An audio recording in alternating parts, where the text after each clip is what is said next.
Hello and welcome to the FIFA eFriendlies home show. We're back after an awesome / ridiculous program yesterday with me, Layla Annalise, Spencer Owen, Dan Gaskin, Mark Hatcher, Brandon Smith and Richard Buckley. We've got an awesome program for you today. We're going to be having a GOAT debate with a twist. We are going to...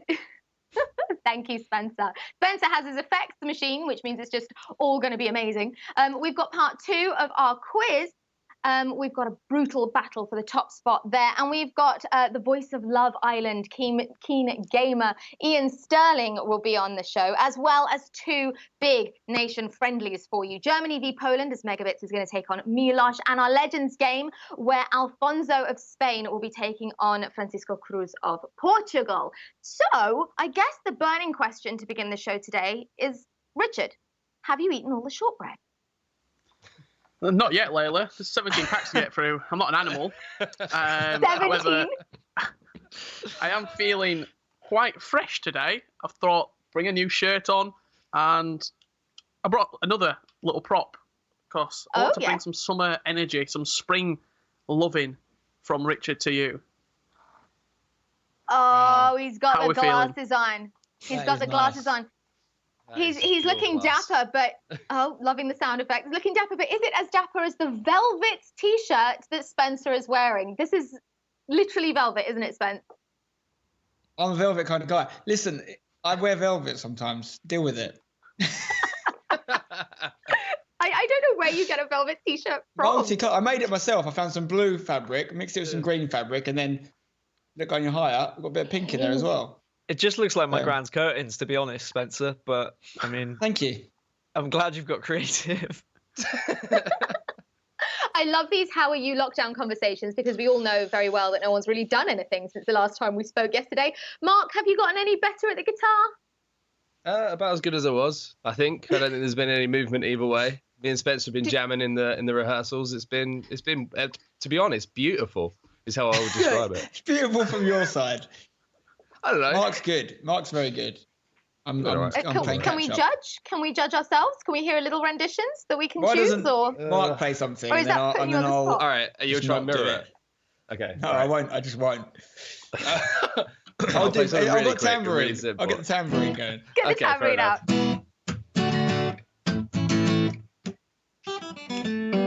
There you go. I'm going to cut you there for copyright reasons. Thank you. He's good. He's all right. And Brandon, how have you been doing? I hear you've been doing other programs. I feel like we've been cheated on. No, never. This is always the first priority. I'm just gutted that I didn't hear question 2 yesterday, and I've missed out on this whole Mo Alba's pet situation. You guys are still bitter. You didn't sleep over it. You guys. I had a nightmare about it. The quiz has been taken unbelievably seriously. We will be doing part 2 of the quiz later on, and you can get involved as well. Use the hashtag World Cup at Home. I'm not going to even allow the quiz debate to begin yet, because this is all going to fall apart if we do. Let's go to our guest, who is at home currently, stand-up comedian, keen gamer, voice of Love Island. Ian Sterling's on the line. Hello, my friend. Hello, how are you? You well? We're really good, thank you. How are you? I'm all right. I'm filming essentially a television show, and I've not even been in the shower yet today. I'm living the isolation dream. Ian, hello, mate. Hope you're good. Spencer here. I was going to ask you, because we were talking to Akin Fenway yesterday, obviously, as a footballer. We spoke to FIFA Pro as well. But obviously, you're in a completely different line of work. But every line of work has been affected by this situation we find ourselves in. So how have you had to adapt to your situation? Well, my job is essentially a social gatherer. So I've had to completely reinvent what it is I do, because all I do for a living is get people in a room together so they can share their germs. So we've had to sort of diversify, share some laughs, share some germs. That's what a stand-up comedy club is. So, yeah, I've been basically, to be honest with you, I've been just streaming on Twitch, essentially, just playing a lot of FIFA. I've went from a gold-free merchant to a gold 3 merchant, and I'm loving it. Brandon knows it well. There's actually one player that's worse than me. Wow. Have you got any targets? Are you wanting to improve in FIFA during this lockdown period? I managed to get gold 1. I managed to get gold 1 a couple of weeks ago, and then I Yeah, I got gold 1, mate. I absolutely walked it with my with a ridiculously expensive team.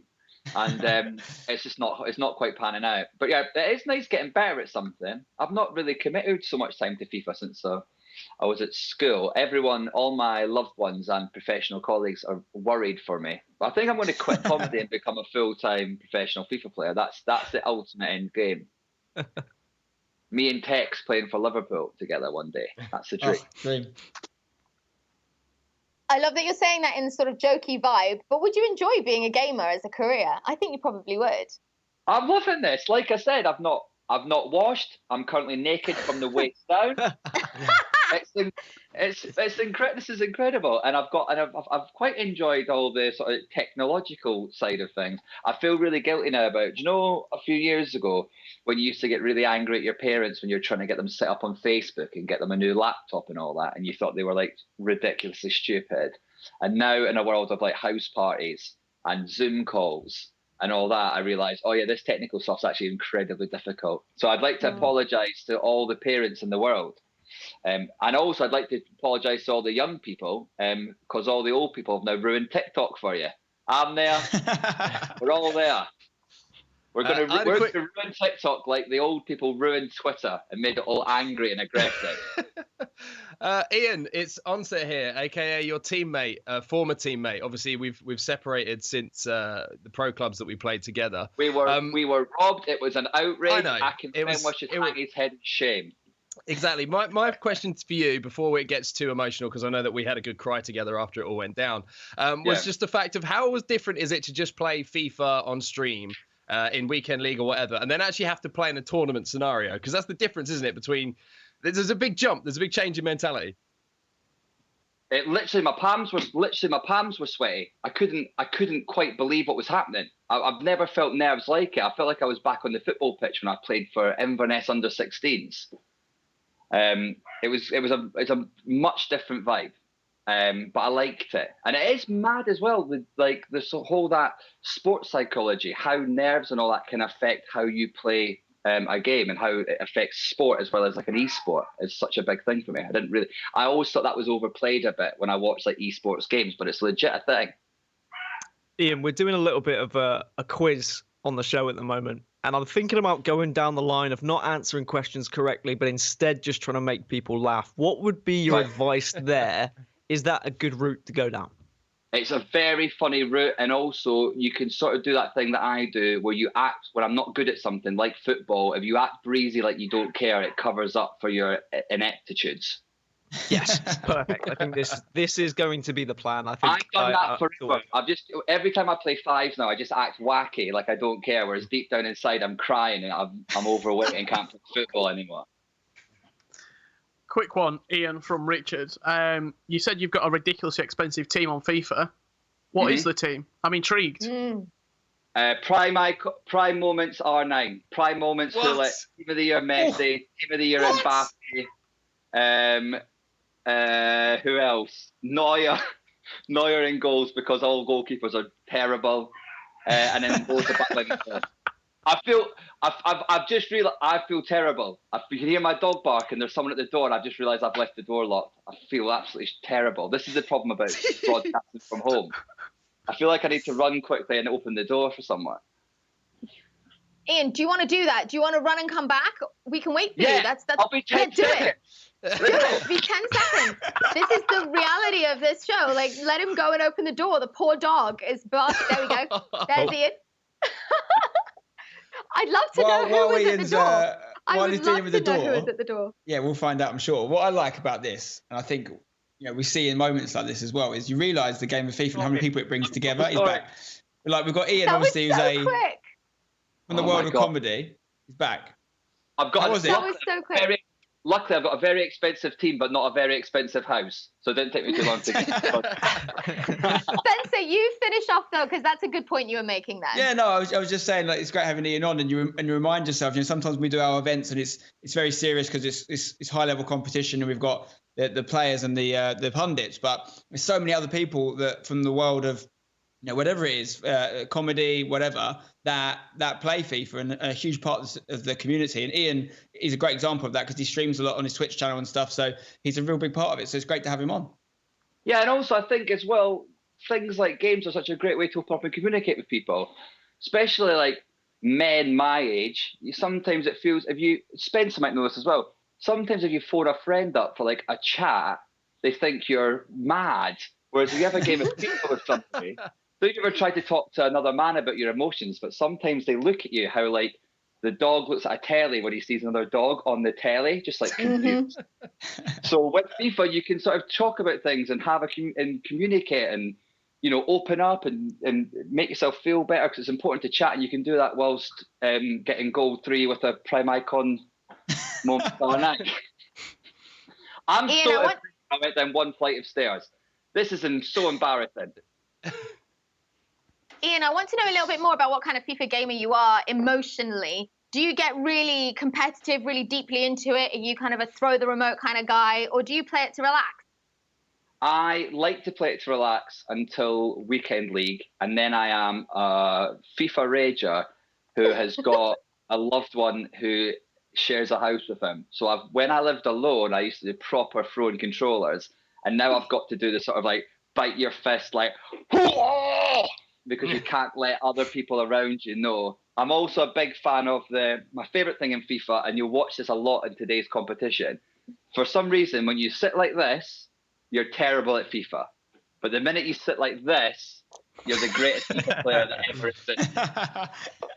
Goal 3. It's so true. 100. Maybe that's what I need to try. Maybe that is what I need to try. And a It's question just from me starting, as well. Brandon. A quick question from me as well, Ian, before we leave you. Obviously, when you're recording your TV shows and stuff, I'm so impressed with how you seem to always work a hotel setup so well. I remember when you were out in Spain recently, and every night you were live on Twitch from what was his hotel setup. It was pretty remarkable. Mate, you should have seen the look on the people in the hotel's face when I walked through the hotel lobby with 4 suitcases and then had to whip out a PC in the middle of the hotel lobby to make sure it wasn't broken and trying. And then also, when you've got a full camera and lighting set up in your hotel room, you know, this is a family-friendly stream, so I'm not going to tell you what the people in the hotel thought I might have been getting up to, but it wasn't FIFA. Ian, yesterday on the show, we were talking about our favourite FIFA memories, and in fact, we had a special bit of music for it. Favourite FIFA memories, and we had talked about a lot from the pro scene, but I'm curious as to know what your favourite FIFA moment is from when you've played the game. It's got to be when you pack that first big card, isn't it? For me, it's when I packed Cristiano Ronaldo on my first ever stream off a MacBook. Wow. Yeah, with no idea what I was doing. Me and my friend Luke, who's iSports on Twitch actually, and we opened a 100k pack with coins. Out came a Cristiano Ronaldo FIFA 16 made. So it doesn't get better from there. You should have retired after that one stream. Yeah. You're never going to do better than that. Unbelievable. Also, overall, that first tournament that Tex came in out of nowhere and won, and then everyone sort of was like, "Who's this boy?" And I feel like he break through into the mainstream media as well as sort of esports. So that first Tex win was probably quite a good one as well. Ian, earlier on you were talking about your findings of sports psychology. I know that comedians, in a way, often, especially in their stand-up work, are looking for that affirmation. How are you dealing without having that at home now? I do it through the form of bits, donations and subscriptions. Honestly, genuinely chatting to people on my chat and having people go, "Oh, we remember you from CBBC," or "We really enjoy Love Island," or "Why were you so angry on Taskmaster?" All those things, just chatting to creating this little community, and not just people on my stream, like other streamers like Bates and 87 and Pieface and Myler and Spencer and all those lads. Like it's a lovely little world that like I sort of knew existed, but I was on this sort of outside of, and now I'm in it. I'm like genuinely loving it. So yeah, streaming basically is my sort of outlay, computer games and streaming. Do you think any of this is adapted so that, you know, post-lockdown, when things go back to a version of normality that we can imagine, is there anything that you're going to change?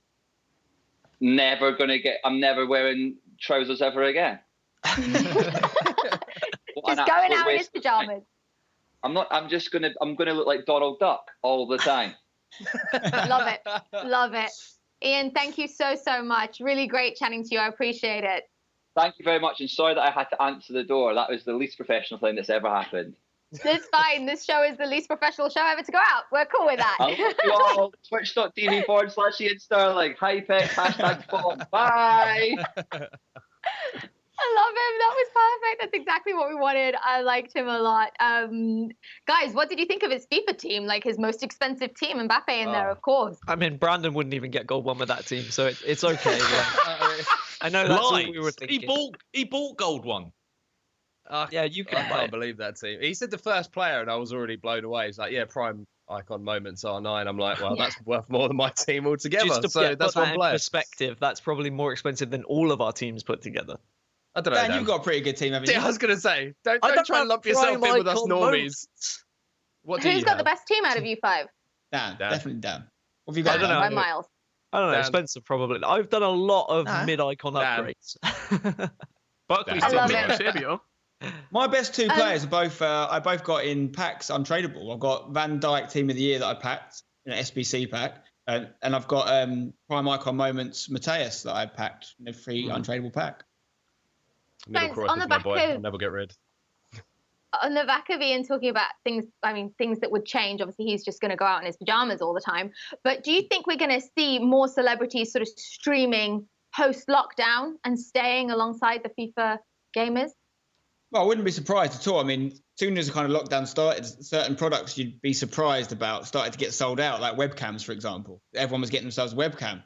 And not just that, but I think even some streaming services have struggled with the amount of bandwidth they've needed because so many more people are streaming than normal. So certainly something that's been picked up. Whether people continue it that weren't doing it before, when they can return to normality, who knows? But I think it's enlightened a lot of people to other career pathways, other ways of engaging with audiences. And yeah, certainly there are some positives to take from what's generally a very negative situation. Thank you very, very much. Well, that's been part one of our show. We'll be back after the break with our first national friendly, Germany versus Poland, as MegaBit takes on Milos, and much, much more after this short break.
Hello and welcome to the FIFA eFriendlies home show. I hope you haven't missed it. We've been chatting to Ian Sterling earlier today. And also coming up, we're going to be discussing the GOAT debate with a twist.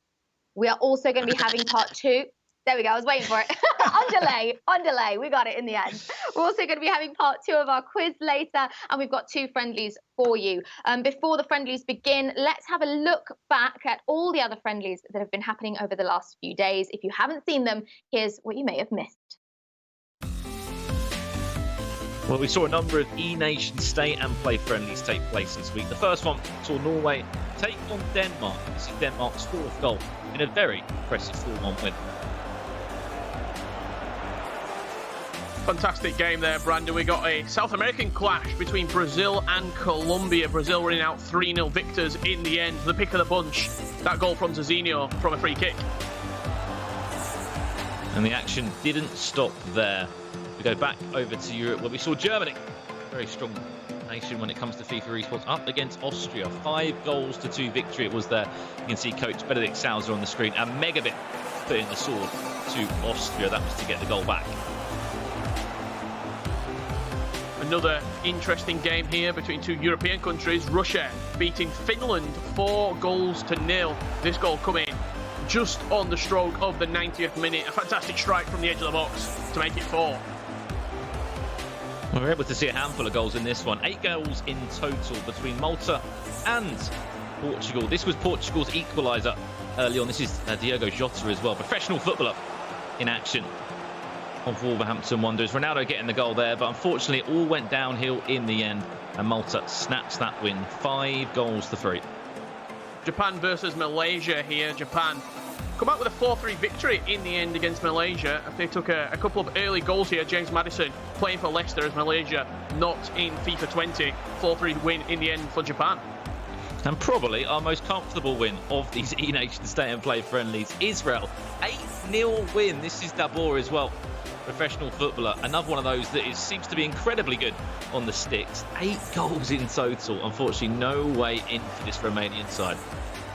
USA going rampant here. 6-1 victory against Brazil. They're actually 1-0 down as well. They got a goal back there to make it 1 apiece, and then an absolute masterclass from the USA. Christian Pulisic getting the 6th. 68 minutes into that friendly. And we thought that Israel game was a one-sided affair. This one was as well. South Africa winning 8-2 against UAE. This is number 7 they scored, and by this point, it really was game over.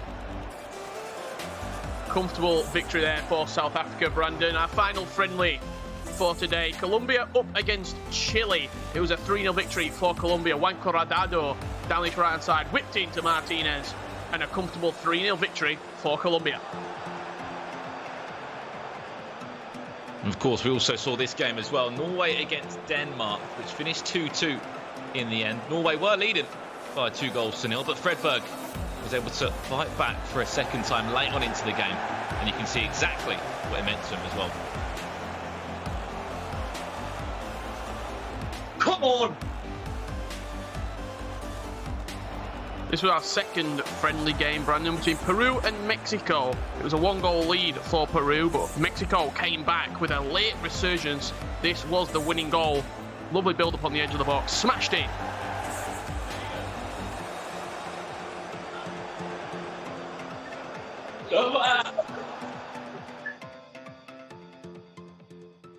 You can catch up with all of those games and more over on FIFA.gg. Now, coming up, we have Germany versus Poland as MegaBit takes on Milos. Guys, what can we, or Spencer, I'll aim it at you first. What can we expect from that matchup? Well, what I like about these games is even though they're friendlies, there's a lot on the line, right? In terms of national pride, Germany, Poland, there's a lot of history there. And I think there's a lot of players over the years in terms of footballers that could have played for Poland, that played for Germany. You're thinking of players like Miroslav Klose, Lucas Podolski, lots of these guys that had that kind of option. And there's a little bit of history there because of that. But also, in terms of international selection, the reason friendlies exist in real football is because it's the only opportunity out of competition that managers get to try players out. And we need more of these, in my opinion. I know some of the nations that are taking the kind of international side of FIFA seriously arrange their own, but now we've got this going on, I think it's a really good option. So if I was Germany or Poland, I'd expect to try and put on a strong performance as possible so I get further chances to represent my nation. A real opportunity to show off some skills as well. Brandon, picking up on what Spencer said at the beginning there, do you find that any players change their style somewhat when they're playing in the national team shirt? I definitely say so. It depends as well. You've always got to remember that we are playing head-to-head, not FIFA Ultimate Team. So if you do dig deep, there are obviously slight differences there in how fast the game is and the players that you can use. But at the end of the day, you are representing your nation. It's a one-legged game of FIFA, and if you have been, chosen out of your nation to play for your country, you have to go and deliver. As Spencer said, like if people aren't going to perform, if MegaBit isn't going to perform year after year, he's going to be dropped, and someone else will be coming after that shirt to wear. So before we get into this game, we do have a non-serious challenge for you. Who's commentating on this one? That'll be me and Mark, I think. We are in. You and Mark. For the first Amazing. So we want you to slide in a word into your commentary, make it as casual and natural as possible. Mark, I'm going to give you the word marshmallow. How do you feel about that? Not a problem. That's easy. Good. Easy. Spencer, have you got a word for Dan? Yeah, easy one, mate. This will be walk in the park. It's just a small one. It's supercalifragilisticexpialidocious, please. Brilliant. I can't even say that, but I'll give it a go. Thanks, mate. I'll swap if you want, Dan. No, do you want marshmallow? Right. Are you good? Are you good? I'll take it. Okay, look out for those words in our commentary today. It's Germany versus Poland, MegaBit versus Miloš, coming up now. Thank you, Layla. And it is time for our first friendly of the day. Dan Gaskin, good luck with your challenge, of course, MegaBit versus Miloš. And yeah, Dan, as Spencer was saying, quite a lot of history between these two teams. As you say, players going to play for one country over the other. And I think Brandon made a great point as well. Although, we're having quite a lot of fun on this show, there is a real serious element to these friendlies. The availability of the national shirt is something that is fiercely contested for. So a result in these friendlies is certainly going to help these players hold on to the shirt. Yeah, I mean, a lot of speculation around the E-Nations this year and who was going to be selected for what team, and certain countries were having like boot camp lands and all of this different selection possibility. And this is a fantastic chance now to demonstrate what you're made of. We've got two players who have been very successful within their country. I mean, MegaBit's won various German titles, and Miloš has also done the same, Polish titles as well, a few first and second places since like FIFA 15. So he's been around the block, even though he might not be as famous as MegaBit as it were. He's definitely a very strong Polish player, and he'll want to prove a point today. I think it's a great point. I think both players are going to want to prove a point, as you say. And you just think about, for example, we're talking about competition for places. We talk about national squads and how everyone, like Spencer's mentioned in the friendlies, everyone wants to play for England. If they're English, play for Germany. Let's think about how many players qualify from Germany for events throughout the year. They usually have the highest, I would say, percentage of players that are represented by one nation at a single tournament. So you can tell that, there's a lot of competition there, especially for someone like MegaBit. I know they have a squad at the moment. Mo Alba, current world champion, of course, but that must be one of the most coveted shirts in all of the national teams. Absolutely. I think that when you have the world champion as part of your nation, then there's always going to be that one spot that in theory should be taken, because why wouldn't you take the world champion? Even though Mo Alba hasn't had the best of seasons in FIFA 20, and I think even he would be honest with that, you're still going to want to put that kind of king in your lineup. You can say, well, we've got the world champion, why wouldn't we put him there? For example, like E-Nations and France, the fact we had Maestro and Dax win that, and then Dax wasn't given that spot, was bizarre to me, and I'm really surprised. Obviously, now with the COVID-19 stuff, we've got the situation where E-Nations hasn't yet happened, and we don't know what will happen with it. But maybe there's a possibility that that French squad will get revisited, and Dax might be able to potentially get on that. I'd love to see him there, because I think it's weird not to have a previous champion. But, form is everything, and if they think that form isn't going to be the situation, then maybe that's not right for them. There's a real example of chemistry and how important that is in the E-Nations as well. Obviously, you have two players that particular competition, and Dax and Maestro, very different in the way that they played the game, but you really felt like maybe Dax had influenced Maestro quite a lot, and then the hype of Maestro was really kind of forcing Dax to up his game as well. So there's that team element as well, which I kind of think goes a little bit unnoticed sometimes. Which is what is different about these friendlies as well, because the majority of the time we see kind of national tournaments, it is 2v2. But usually the 2v2 tournaments have 1v1 games, then another 1v1 game, and then you mesh the 2v2. There's a lot of pressure that gets put on you in those 1v1 matchups. Like, if you don't win that 1v1, you have to then rely on your teammate to be able to bring you through, and then you get into the 2v2, which a lot of people aren't usually very practiced in as well. So you have to get practice. You have to make sure these friendlies are actually taken seriously, because if you just throw it away and say, all right, whatever, like, it doesn't matter if I win or lose because it's just a friendly. No, that is a result that will go down. Like, FIFA Wikipedia or whatever is going to have it there as Poland beating Germany or Germany beating Poland. It's going to be written down in history books. We may be looking back in FIFA 23 and say, oh, well, the last time Poland and Germany faced each other in an international matchup, it was a 2-1 victory to Germany. Like, these are things you have to be considering. So let's talk about this game. We're going to get into it as quickly as possible. Apologies for the little delay to everyone. And as I say that, it's almost like the magic wand was waved and we are into the game. Dan, what are your predictions for this one? Who do you favour, Milos or MegaBit?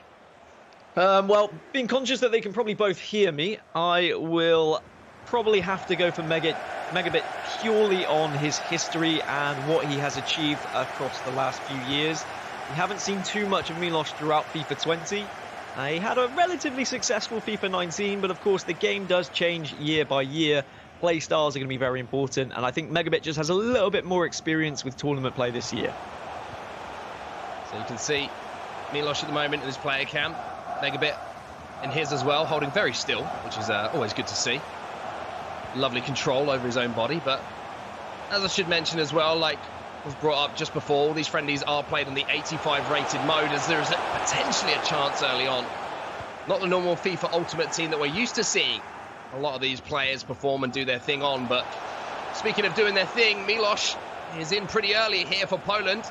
Opportunity maybe to look for a cutback or a shot, but the ball roll is going to create space, but the pass across goal just couldn't find a target there, Dan.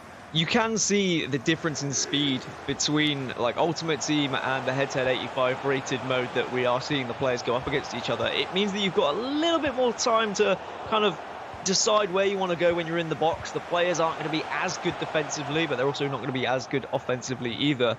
So it almost comes down to a little bit more kind of methodical style of play rather than going for any kind of rash attacks or just like quick shots from outside the box.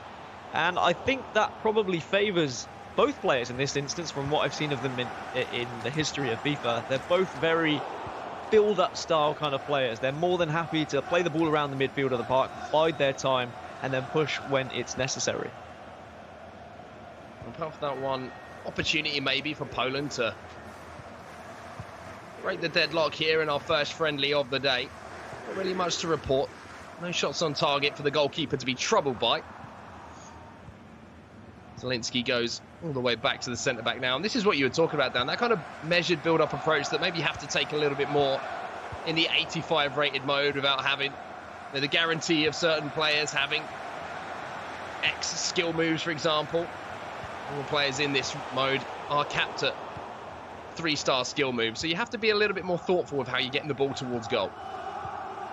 It's all about the build-up. It's all about the formations as well. They're going to play a huge part. We saw yesterday between Denmark and Norway, a diamond formation being preferred, attackers being played on the wings, as wing-backs, purely for their pace rather than their defensive ability, because you're not going to be able to rely on those players that have 99 pace once you apply a chemistry style in Ultimate Team. So you need to find a different way to get through, and maybe a chance here as Toni Cruz does lay it off. Decent save by the goalkeeper, though. First real chance for MegaBit. Yeah, Szczesny with the save there, and it will be a corner, like you say, to Germany.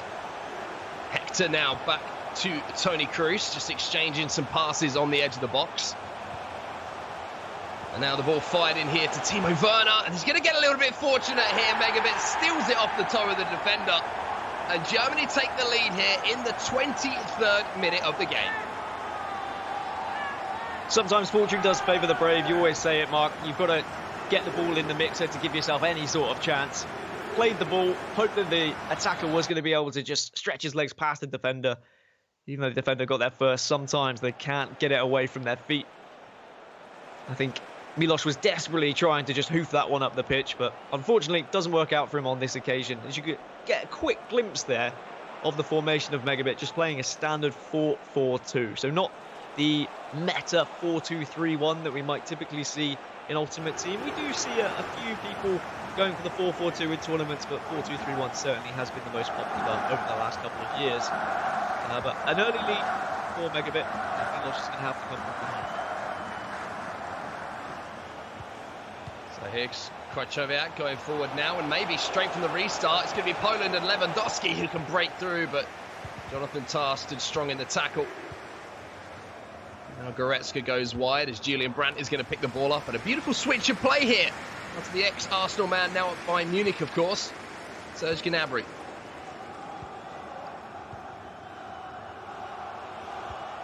I do think the beauty of seeing this mode and seeing the national teams being played is seeing some like new players being used, even though they might not have the ratings. There's that one smashed into the top right-hand corner. It doesn't matter about ratings. That is going to be 2-0 to MegaBit. But we're seeing new faces, new players that aren't used at these tournaments. And you and I, Mark, we're used to saying like your Van Dijks and all of that jazz. But now we get to explore different names of football. And like you said, Gnabry and his success recently. And these are players that maybe we'll see kind of flourish in Ultimate Team over the next few years. Well, Poland need a response here, and Milos needs a goal just to kind of peg things back a little bit here for Poland. Zielinski now, great ball into Lewandowski. There's one thing you can guarantee, is when Robert Lewandowski is left unmarked in the middle of the box like that, he is not going to miss the target. That was the goal that Poland needed. 2-1 now. Yeah, just a small, subtle celebration from Milos as well. He's not wanting to be overly enthusiastic about it, wants to stay quiet, because if you say it loud enough, you'll always sound precocious, supercalifragilisticexpialidocious. Wonderfully done. That's all I'm going to mention on that. Well, here's Timo Werner. Little dink over the top.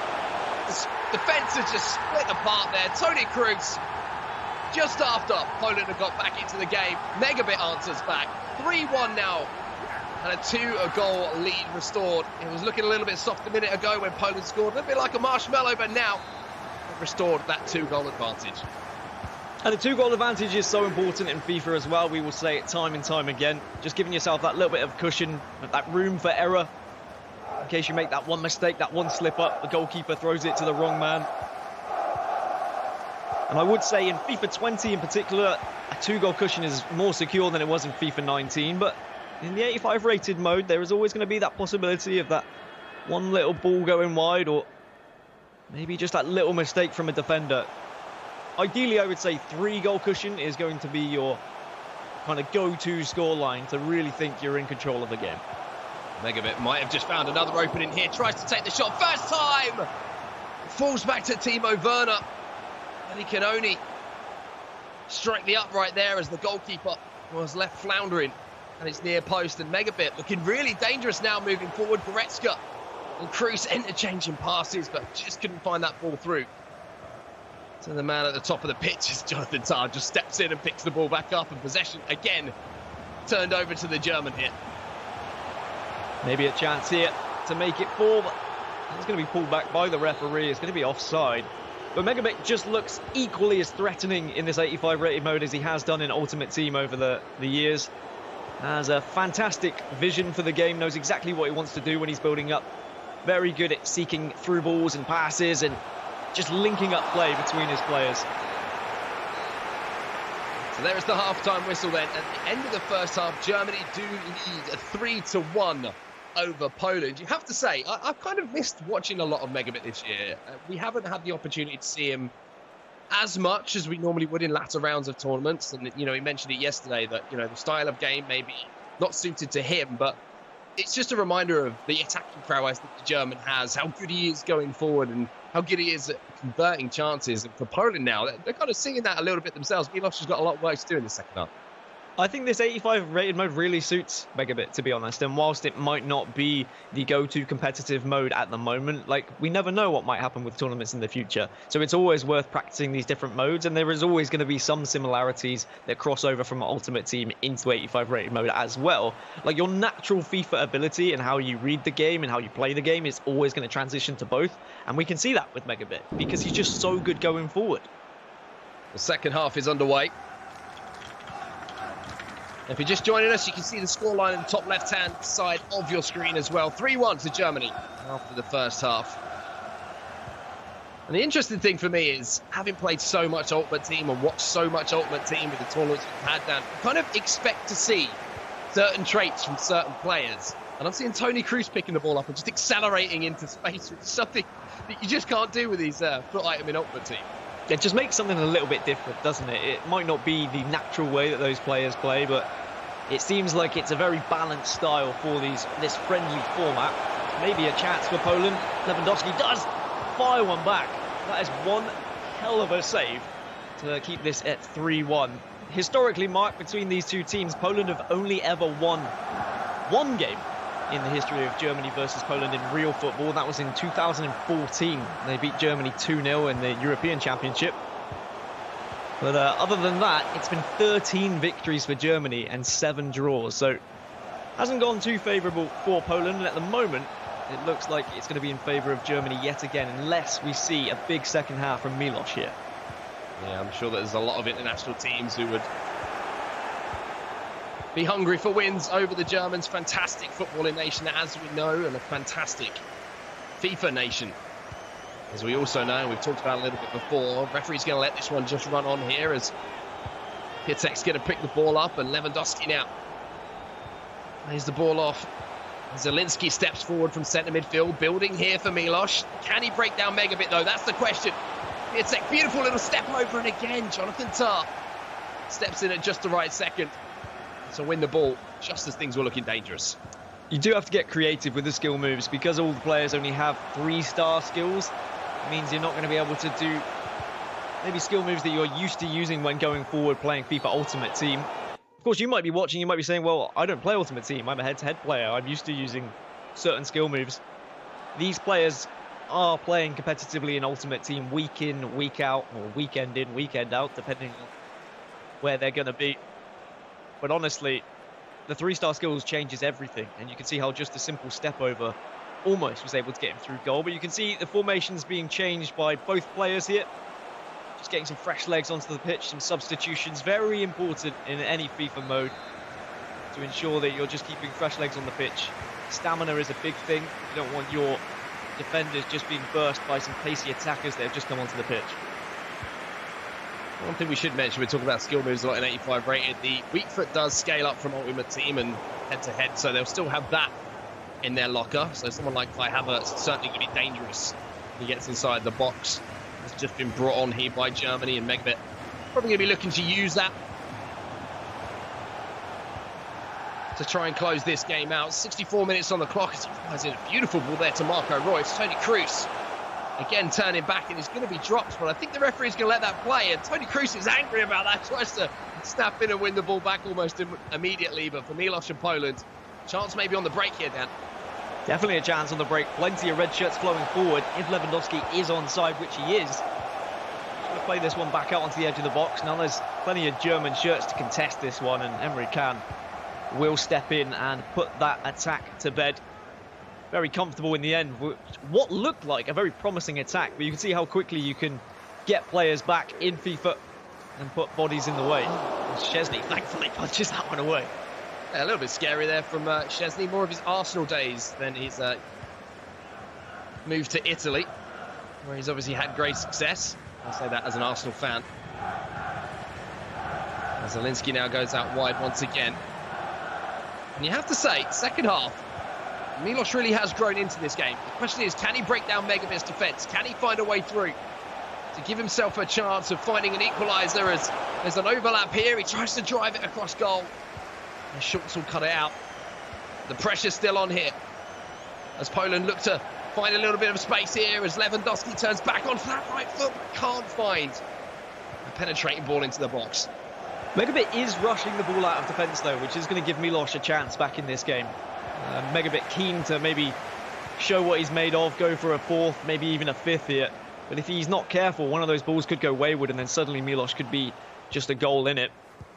So maybe just a little bit more patient play from MegaBit as we get to the latter stages of this game now, just to close out this friendly, and what would be a very comfortable win for him.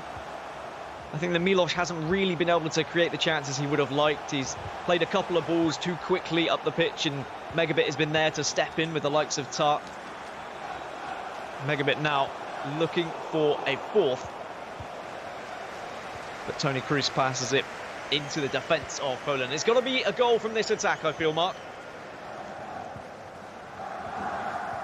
I have to agree. Time is against Poland here. MegaBit, maybe with a goal here, would really close things out, but interception in midfield has at least turned possession over here to Poland and Milos. Great ball into space here as Piatek lays the ball back here as Lewandowski goes around the goalkeeper. Surely a goal here for Robert Lewandowski.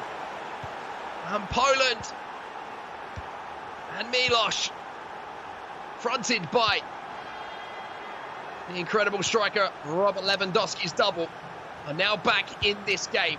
1 goal the difference between the two squads. A skip of the celebration as well. No nonsense there. No time for celebrating. Just wants to get straight back into things. But this could be MegaBit putting the nail in the coffin. And one hell of a strike as well from Timo Werner. 4-2. Surely signed and delivered by this point. It was a great comeback, a great fight back from Milos to get that second goal. But MegaBit just showing that he is such an incredible player going forward. 2 goals from the restart after Milos has managed to find his way back into the game. So he might feel a little bit hard done by that. Well, we know in FIFA, you've got to be concentrating at all times. You've got to make the most of every single situation, and MegaBit has just done that. Glick, though, steps in. 89 minutes on the clock here. Needs a goal. And for MegaBit to make a mistake, but Hector steps in. And now maybe you can see Timo Werner spinning in behind. Marco Reus is making a run outside of him as well. A shutdown there by Milos, but with stoppage time almost up here, it looks like it will be a win in the friendly. Going to Germany. Werner takes his time, lays it back, and I mean, what a block that was to keep the scoreline respectable. Germany, though, will take home the win here in the friendly. 4-2, Dan. An impressive performance from the ever-impressive MegaBit.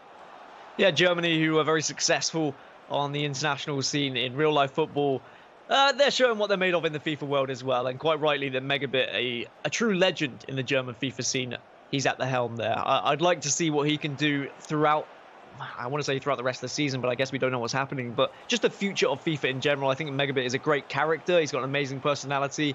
We heard his interview yesterday, and he was just very humble about everything. But on the same note, I think that Milos played a good game there. He got back into it after that second goal. I was thinking, all right, we've got a real game on our hands here. But unfortunately, MegaBit was just too good going forward. Well, that's going to do it all from our first friendly of the day. 4-2 to Germany was the final result. MegaBit representing Germany, taking home the win over Milos. But for now, that's going to do it all from the first game. Bring Layla and everyone else back into the conversation. Great game. MegaBit looking dangerous from the off there, Spencer. Let's take a look at the highlights. Let's take a look at the goals. And Spencer, if you could kindly walk us through. Yeah, I think I have to agree with what Dan Gaskin was saying about this game mode kind of suiting MegaBit's approach play on the edge of the box. He just looks so dangerous with the Germans here. You see on the ball with Hector to Cruz, edge of the box with Timo Werner, who was a star for him throughout. Little bit fortunate maybe that he was able to dispossess the Polish defender in his own box. And once he got the ball there, he was never going to miss from that sort of range. That was 1-0 to MegaBit. 27th minute here, link up down the right side with Germany. Goretzka into Waldschmidt. Cruz, great driven pass into Werner. And using Waldschmidt quite a lot on the edge of the box there. Get another goal for the German there. 2-0 to MegaBit. Poland was struggling at this point, but they found an answer.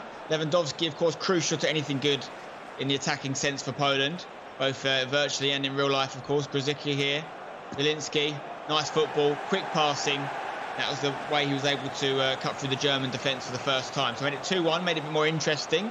Goretzka coming through again, though, for MegaBit from the middle of the park. Cruz, another good through ball. He's really putting the strings for the Germans. Werner into Cruz. Great snapshot finish there. Not always in the goals, Cruz, but he can hit them. You need him to. 3-1 to the Germans. MegaBit. Milos trying to get back in it here with Poland. You see a lot more intricate passing on the edge of the box and in the attacking third on the 85 head-to-head game mode. I thought maybe the German defender on the line there might have stopped that one, but it was a second goal for Poland, so 3-2. We thought maybe we'd see a dramatic finish, but MegaBit went straight up the other end. Timo Werner near post, weak foot, fantastic finish, gets his goal, and 4-2 to MegaBit to Germany. Absolutely brilliant game. You can watch that game and more, any that you've missed over the weekend, and the ones coming up over on FIFA.gg. We've got one more friendly coming up later on as Spain takes on Portugal. We've got Alfonso Ramos versus Francisco Cruz. That'll be coming up later on today. So, guys, firstly, I heard Supercalifragilisticexpialidocious brilliantly slid in with the full line of the song. Well done, Dan. Did Marshmallow happen? I didn't catch it. course it did. Of course it did. See, Really? it was so well Did you- disguised. It was just like slipped in. You didn't even notice it. Or it's because I speak so much nonsense normally when I'm commentating. It's one of the two. But it was in there. I promise you. I promise you. Did anybody else hear Marshmallow? I didn't. Didn't I? To be Yeah. fair, I didn't even hear it, and I'm commentating with him, so he's done well Yeah. there if he's put it in. I did hear it. Controversial. You did I think hear it might be. Thank you. Yeah. Thank you, Richard One of Buckley. them. Thank you. Wait, Yeah, Rich Spencer, I'm just gonna- said he heard it. Spence, I'm going to leave it with you and your wonderful effects machine to tell us who is the winner of the challenge for the commentators today, please. It could have been. Apparently, Marshmallow was in there, but I think due to this man's delivery, we're going to give it to this man. And that's the thing, Mark. How about we talk about the tournament as a whole? Can you explain that line to me, Dan? I think I So- should explain it. Basically, whenever me and Mark are chatting for a long period of time, if there's any sort of delay, Mark's go-to conversation starter is, let's talk about the tournament as a whole. That's almost true. That's almost true. What it is when I run out of everything else to talk about, and I just go, so Dan, talk to me about anything. Basically, that's what I'm saying, and hopefully that he's got it. So yeah, that's that. Well, Brandon, if Mark Rich- had won, we'd have heard this, by the way, if Mark had won. Some excellent FIFA there. I don't know what that means, but I like it. So FIFA. Brandon, Rich, do you guys have a go-to if you've run out of anything to say? Oh. To be I mean, honest, I mean, sometimes. I mean, we always. I mean, there's loads of things that commentators say, but I can tell sometimes Rich will say something, I'll be in a different world, and I'll just repeat the exact same thing. I mean, that normally happens a few times every game. sometimes I'll just go, well, Brandon, I do have a question for you. And then I'll just think of something off the top of my head. Just hope You've got that the some- words spill out. It's quite funny that when Layla asked if you got one, your first thing you said, Richard, was to be honest, because I think the thing you always go, Brandon, in all honesty, you always say, in all honesty. Right. Well, Hold on, it's fun. we're going to have a couple of debates now. I don't know how this is going to go down because I can just imagine you five really getting hot-headed over this. First, though, before we hit our goat with a twist debate, let's take a look at the standings. Yep. Let's take a look at the standings and as they stand currently, and have a little chat about the future of FIFA and esports, and have a little chat about who do we think is going to be most affected by the fact that currently it is suspended. So obviously Tech's in #1 place there, and I really want you guys to talk to me about specifically how these players are going to feel right now that the season has been suspended, and what options they have moving forward, and who's going to be most affected. Spencer, let's start with you. If you look at the leaderboard right there, obviously Tex is no surprise. This time last year, he had an even bigger lead, I think. But he is top man on Xbox again, and he's got a sizable lead. It's like 1,700 points between him and the next player, or next two players, which is Enrasic and MS Dasari. So you could argue he's got the biggest complaint there in the sense that not only is he top, but also he's probably got that kind of monkey on his back that he didn't win the big one last year. And that's the kind of only thing that's eluded him so far. So maybe that's his motivation this year, obviously joining a new team in Fnatic. He wanted to get that done, to get that W towards the end of the year, the big one at the FEWC. And of course, all we know right now is that play is suspended. We don't know if that's going to be a chance that's given to him. So there's lots of guys there. Anyone in the top 16 right now could argue, if we don't get to do these events, I've been unlucky. But then equally, the guys just outside the top 16 have the same issue because they are going to miss events potentially that they would have got themselves into the top 16 with. So it's not ideal for anyone. I think the most important thing is that it's parity for all and that everyone's in the same boat, which they are. Let's take a look at the PlayStation rankings as well. And Dan, if you walk me through here, who's impressed you most and how do you think it will affect these rankings? Crazy had a insane start to the season. However, then after a few patches to the game, he kind of dipped off a little bit. And that's why you start to see him getting caught up by the likes of Zinio and #Tom. Tom in general has impressed me thoroughly throughout this season, not only for his FIFA ability, but how he's changed personality-wise and how camera-friendly he's become. I'm not saying he wasn't before, but he seems to have learned a lot, whether it's from his #teammates or whether it's just from him growing as an individual himself. I think that he is really turning into a superstar of the scene. I think realistically, the people who are most hurt with all of this are those who were qualified for the tournaments that were about to take place and won't be getting those points from them. They're going to be the people who are saying like, okay, well, I would have been going to X country and playing this for the amount of points. And they're going to be saying, well, I didn't get the chance to do so. So they're going to be kind of kicking themselves a little bit, but there's nothing they can do. Everyone is in the same situation. No one knew this was going to happen, but we can only be impressed with what people did so far. And those who are in the top 16 for me have been the best players so far. And we'll see what happens, I guess. Moaba currently holding the trophy. He is in 29th place and could very well hold it for longer than expected. Mark? I mean, it's a possibility. We don't know, do we? At the moment, if you want to go by the top 16 and who's going to potentially qualify for the E-World Cup if it was to happen and we stay by this, Moaba's not going to be there. And it's as simple as that. He hasn't had a great season by his own standards. Those standards, of course, being a world champion standards. But 29th place with 800 points, with the amount of points that have been available so far this year. You compare that to Tex over on the Xbox, who had over 5,000 points. I mean, Moaba can't really argue, that he should be one of those players who should be qualifying for the World Cup. It just hasn't been his year so far.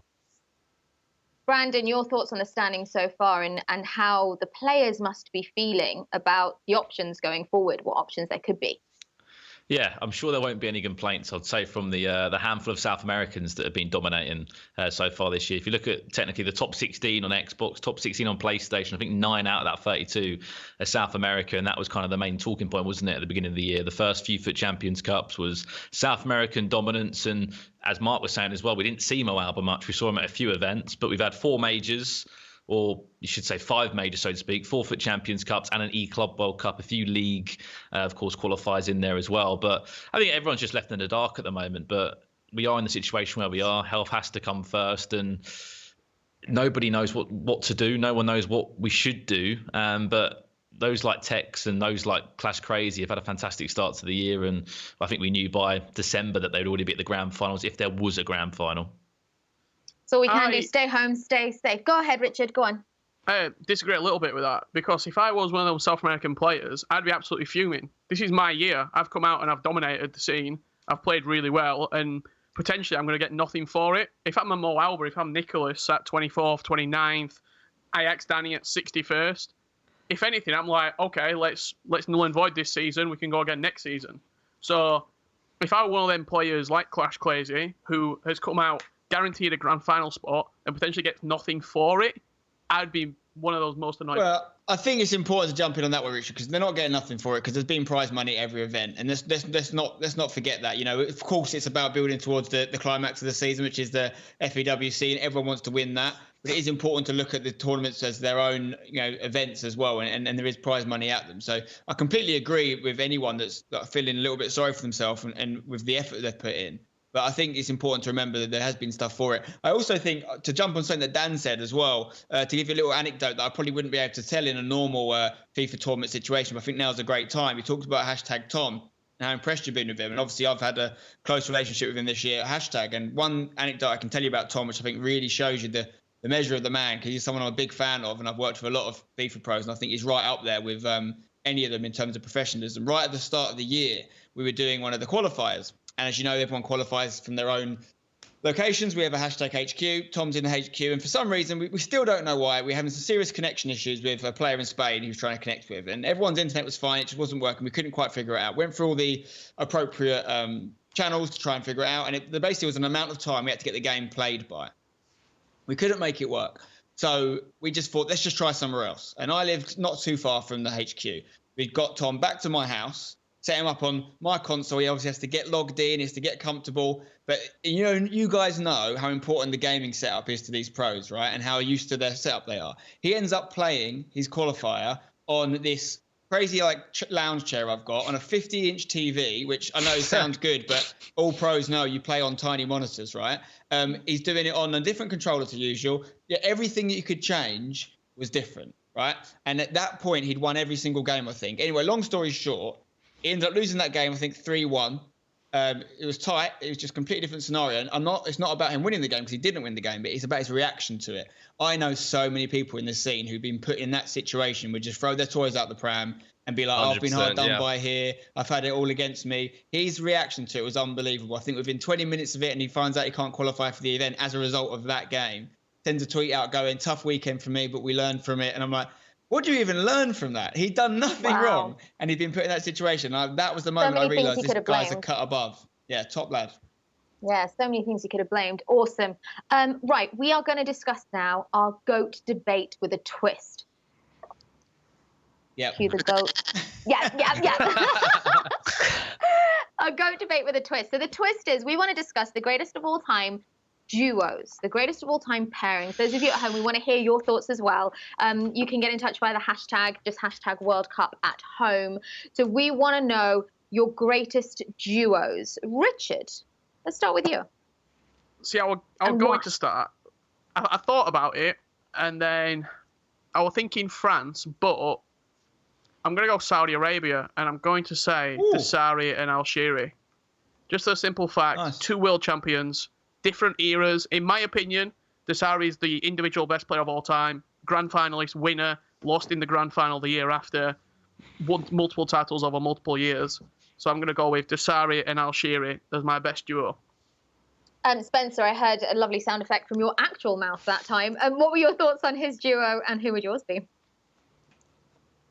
I think that's a great team that Barclays put forward. And listen, there's only a few nations that can actually field we're talking about hypothetical duos because these guys are from different eras, but there's only a few nations that can put together a duo that have won championships each, world championships. There's not many. My team haven't. I'm going to go with my country. I'm going to say England, and I'm going to say 2 players who, one of which has won a world championship, which is Gorilla, one of which has not won one, but which is Tex. And for me, whilst you cannot argue with Buckley's logic there about them at the top of their game, and Desari probably came closest than anyone to winning back-to-back titles, I think if you take prime Spencer Ealing, a.k.a. Gorilla, prime Donovan Hunt, a.k.a. Tex, at their peak of their powers, I've never seen anyone play FIFA as good as those 2 players, and I still maintain that at the peak of their powers. So if you put prime moments Gorilla with prime moments Tex, no one's beaten them. That's the best team of FIFA all time, in my opinion.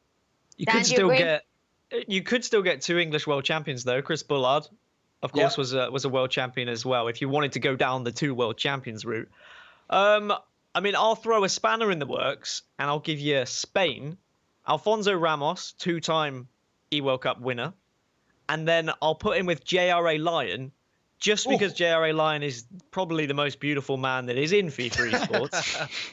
And he's pretty good at FIFA as well. Combine the 2, it's like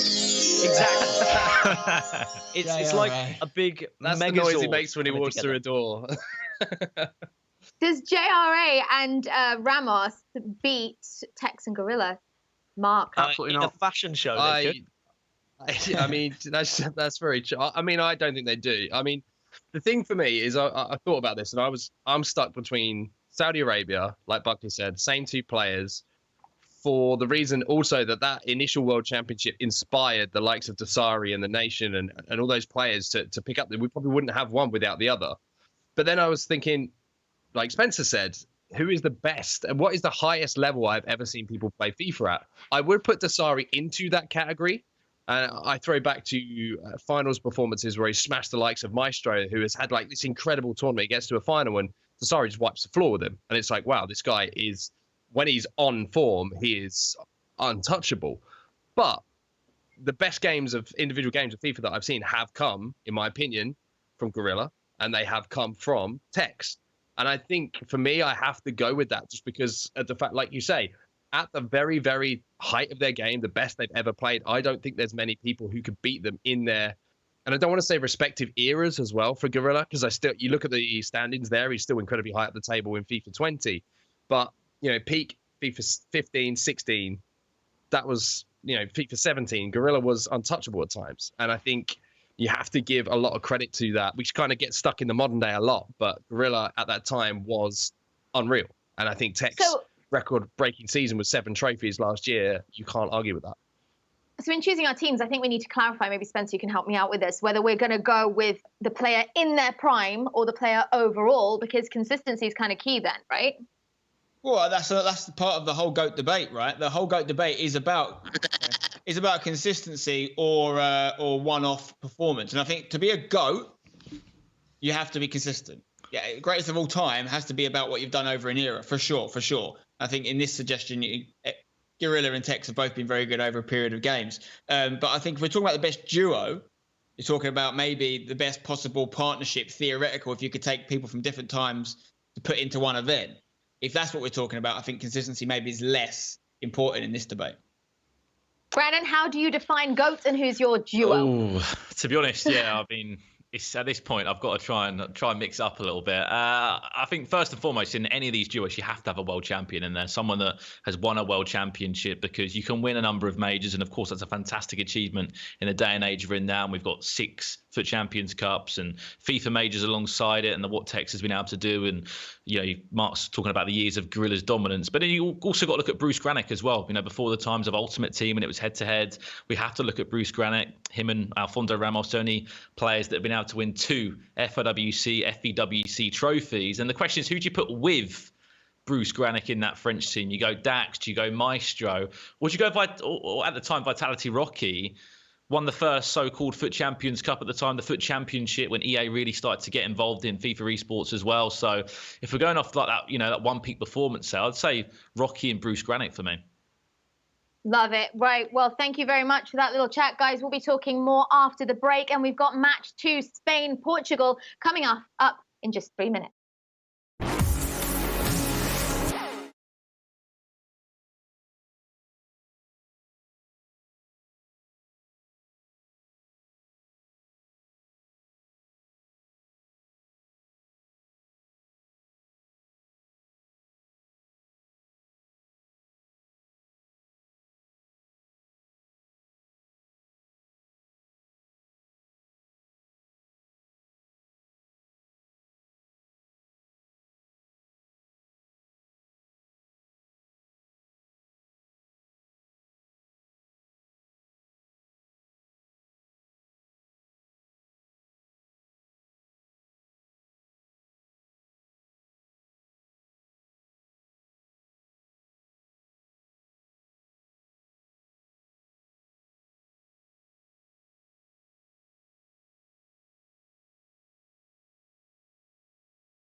Welcome back to the FIFA eFriendlies home show. I'm here with Spencer, Dan, Mark, Brandon, and Rich. If you've just joined us, you may have missed match 1, which is our friendly between Germany and Poland, where MegaBit beat Miloš 4-2.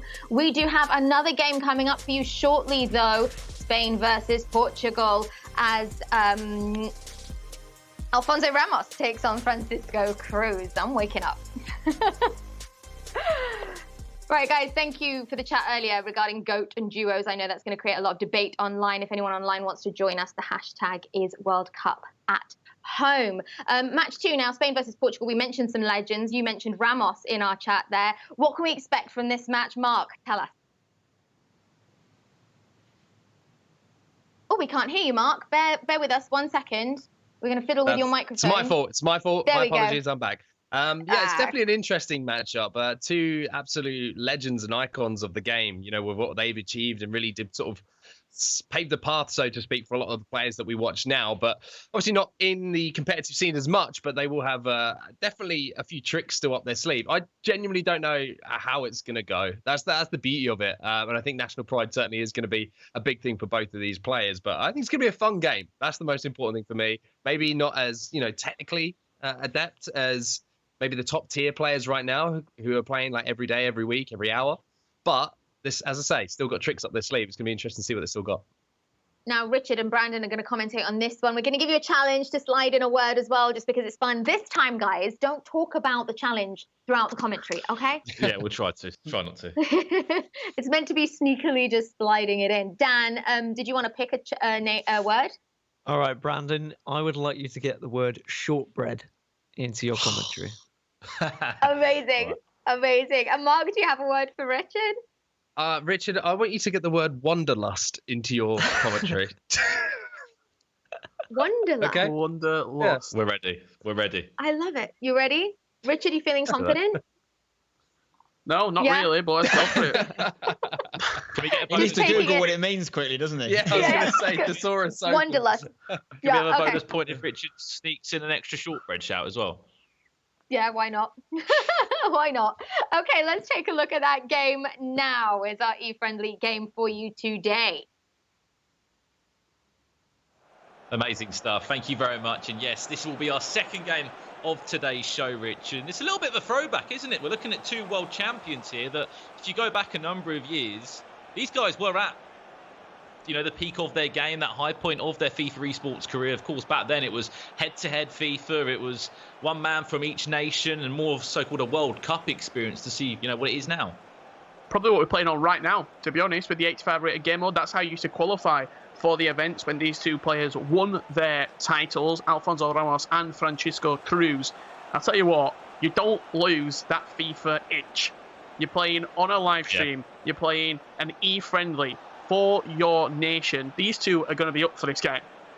And the best thing about this is as well, we're very lucky now to have these kind of rivalries in text, Asari. If you go back then, that was that rivalry. You look at Alfonso Ramos, 2008 world champion out in Berlin. He picked up that result there. And then just 3 years later, Francisco comes onto the scene. A very young Francisco it was, if you can search online and look back at those pictures. And then the year later, Richard, what happens? They're both at the FIWC final, and Alfonso Ramos wins on a penalty shootout against Bruce Granick, another two-time FIWC champion. Could have been a three-time champion. Yeah, just think.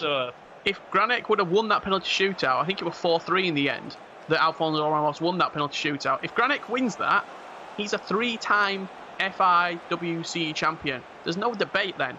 I think he's there, GOAT status. But history rewrote itself, and Alfonso Ramos making the two-time on the pedestal with Bruce. Yeah, well, we are going to have a number of chats to these guys while they are playing. And a really interesting fact that you might not know about Francisco Cruz, the Portuguese FIFA player. After he won the FIWC, he got a tattoo of the trophy with his name on, with the location of where it was in Los Angeles 2011 on the back of his calf, Richard. I don't know if we'll be lucky enough to see it, but I remember, I think it was last year, I was at the E-Nations Cup, and he was in the gym just on a running machine, and I saw this tattoo on the back of his calf, and I was thinking, what is that? I had to ask him what it was, and it was actually the FIWC trophy, which is amazing. And we can see both of these guys on the screen now, Alfonso and Francisco. If they can hear us, nod, smile, wave, whatever you could do, guys. But we're on the way. It will be Spain against Portugal. There you go. They're smiling. He's smiling, Francisco. But Richard, the last time these two met in a FIFA esports kind of capacity was back at the FIFA Nations Cup, the first ever one last year. Yeah, both as coaches for their respective teams and respective nations.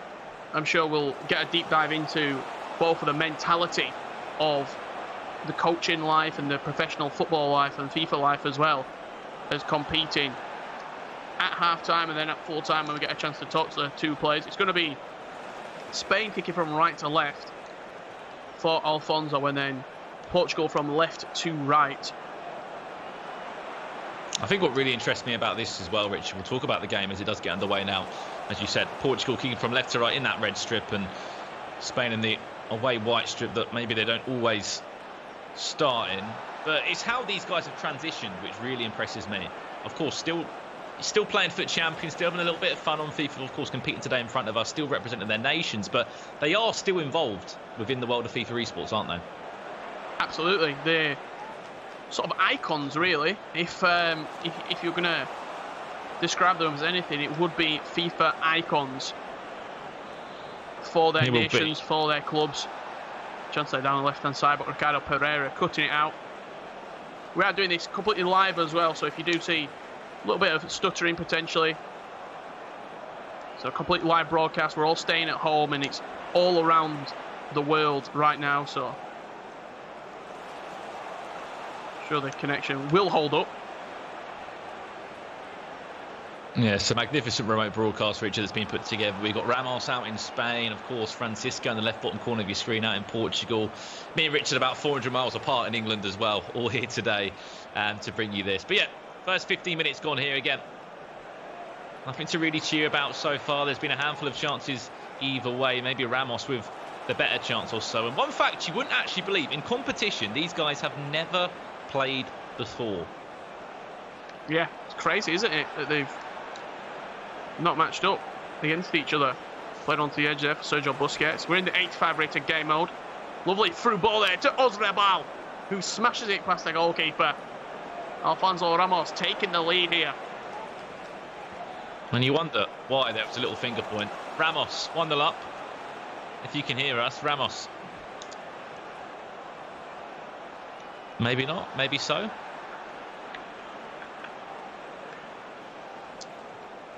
Just about to say, we'll have a proper wait for half-time. I can hear you, right? Game underway. Francisco can hear us. We can hear Francisco. We just can't hear Ramos. I can hear you too. Amazing. There you go. Perfect. Sorry, we're not trying to interrupt you. We're not trying to interrupt you. But Apologies. We'll talk at half-time. 22 minutes gone in this game. 1-0. I'm sure it's no worries at the moment. For us, Alfonso, you're winning. You're winning by a goal to nil. You can just see the trophy as well, Rich, in the back of Alfonso's setup there. For us, it's hard to play without speaking. Imagine if we speak, you know. We understand. Here's a chance now for Portugal. Silva with it to Ruben Neves, who's been able to smash a handful of goals in for club and country from the edge of the box. Some of the volleys I've seen that man smash to the back of net. Incredible. Yeah, remarkable, isn't it, Ruben Neves? Last time these two matched up in professional football was at the World Cup, Brandon. That unreal game, 3 apiece, with the Cristiano Ronaldo free kick from the edge of the box in Russia. Yeah, unbelievable game, wasn't it? Here's Ruben Neves on the edge of the box. That drag back from Francisco. Goes as far as Pereira. Portugal trailing by a goal to nil in the first third of this game. Neves with all the ball at the moment. He's just trying to find Cristiano Ronaldo, which is what he's struggling with at this moment in time. Possession goes all the way over to the left-hand side. A chance to play inside now. Here is Cristiano Ronaldo. Surely a goal. There you go. Jota with it. And we are all square at 1-1. Diego Jota as well, Richard, currently been playing in these E-Nation stay-and-play friendlies alongside, of course, a handful of the Portuguese FIFA pros. Yeah, he's got a bit about him, doesn't he, Diego Jota? We saw him play Ultimate Team a little while ago, probably 2 or 3 weeks ago, Brandon, and he takes FIFA very seriously, does Diego Jota. You saw the offside trap there from Alfonso, not me to tell him. That was the reason that chance did come around for Francisco. Here is Cristiano Ronaldo.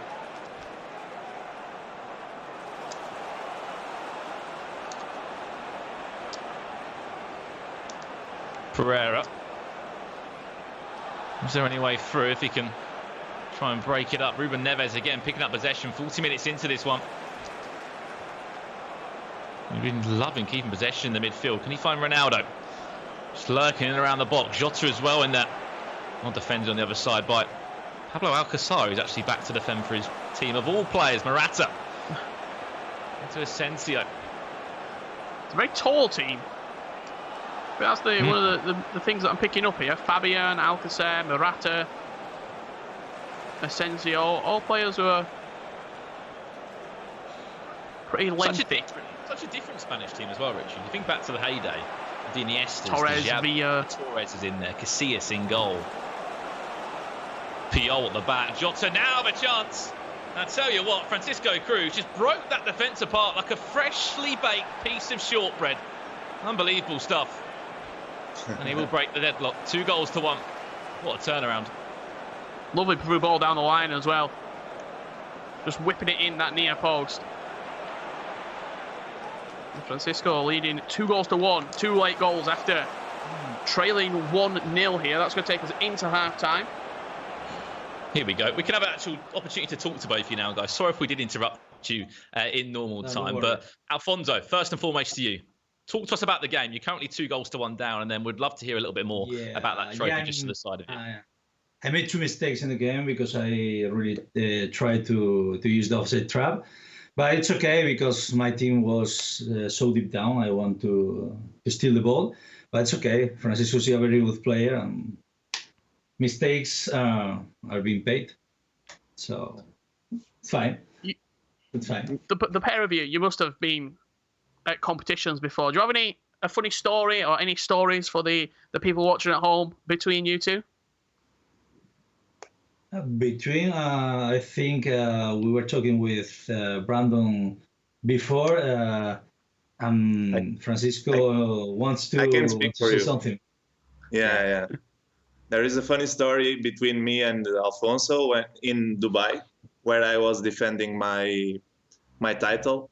And Alfonso, after my game between me and Bruce Granek, where Bruce beat me 1-0, Alfonso said to me that he was really confident and he was going to win the tournament.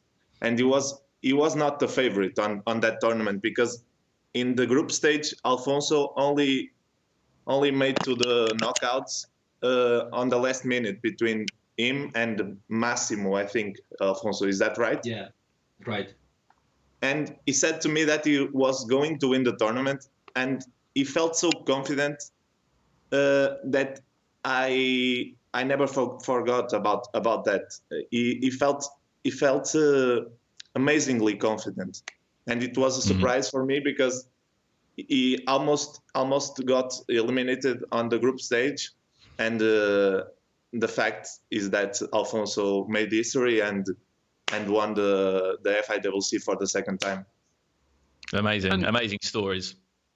Speaking of that confidence, Alfonso, is that something when you're coaching that you're trying to sort of get that into your players, the just 100% confidence in their ability? Yeah, I usually give them confidence. I usually do it also in the real football games because I'm a football coach also in the real life. I think it's very important, the confidence. I think it's very, very important to be a champ, to win games. It's the most important because if you have confidence, you will take the good decisions and then they will lead you to the win. Amazing stuff. Alfonso, quickly, where's your second trophy, or did they only give you one FIWC trophy? I don't know. You lost it? Second trophy is in the living room, I think. Oh, okay. Because just spread them around the house. Just spread them around the house. Yeah. Spread them around the house. This is the one from Dubai that is with me in my room, and the other is in the living room. I think, I don't know right now because the house now is a mess. How can you distinguish them? Because in the back side of the last one, Dubai is written. Francisco, your webcam's running away from you. It keeps on spinning. Sorry.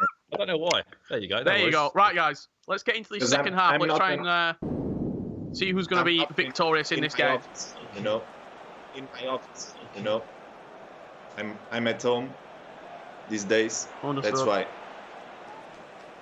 Good luck, we guys. appreciate you guys tuning in and giving up your time to entertain us. So here we go then, guys. Portugal lead 2-1, leaving that first half.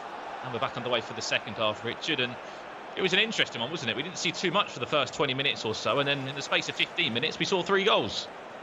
Yeah, as Alfonso said, a couple of offside traps, just letting Francisco just come in and take the space at the near post with Diogo on that second goal.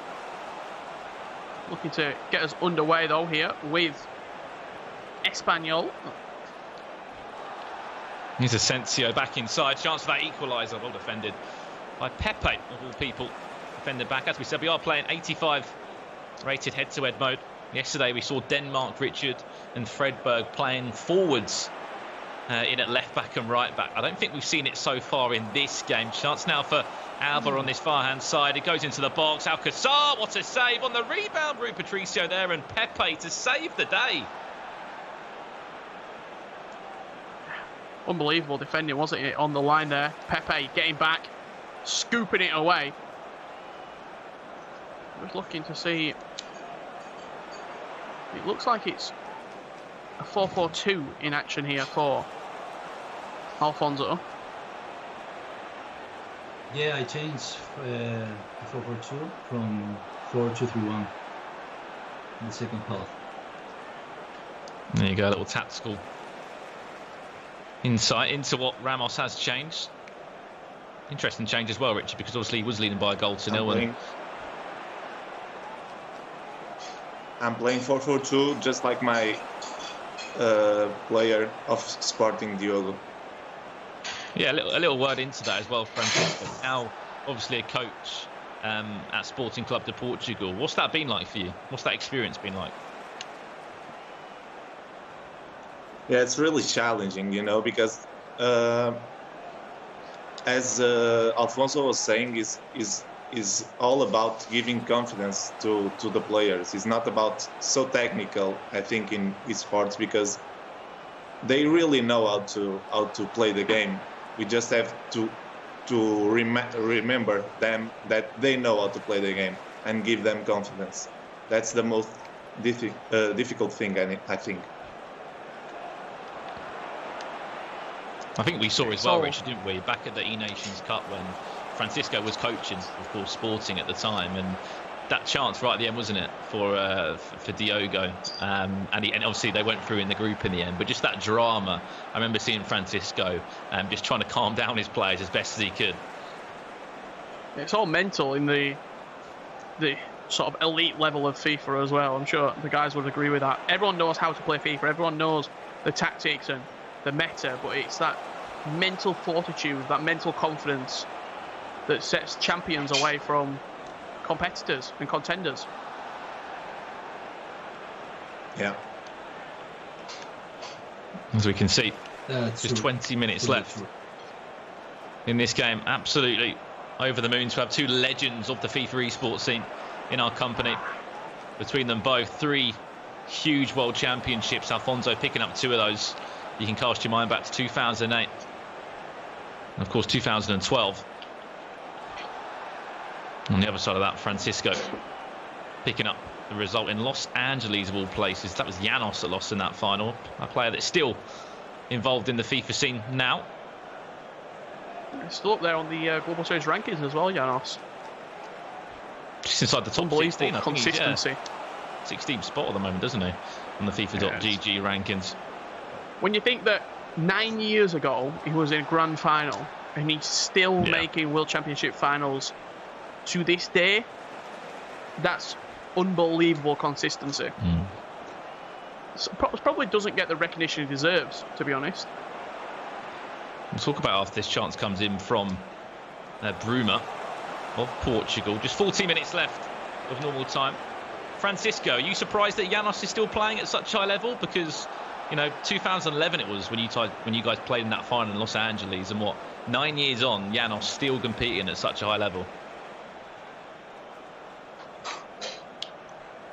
As Janos said one time on a FIFA interview, the loss against me was the most important of his career, because he felt that he could do more, and the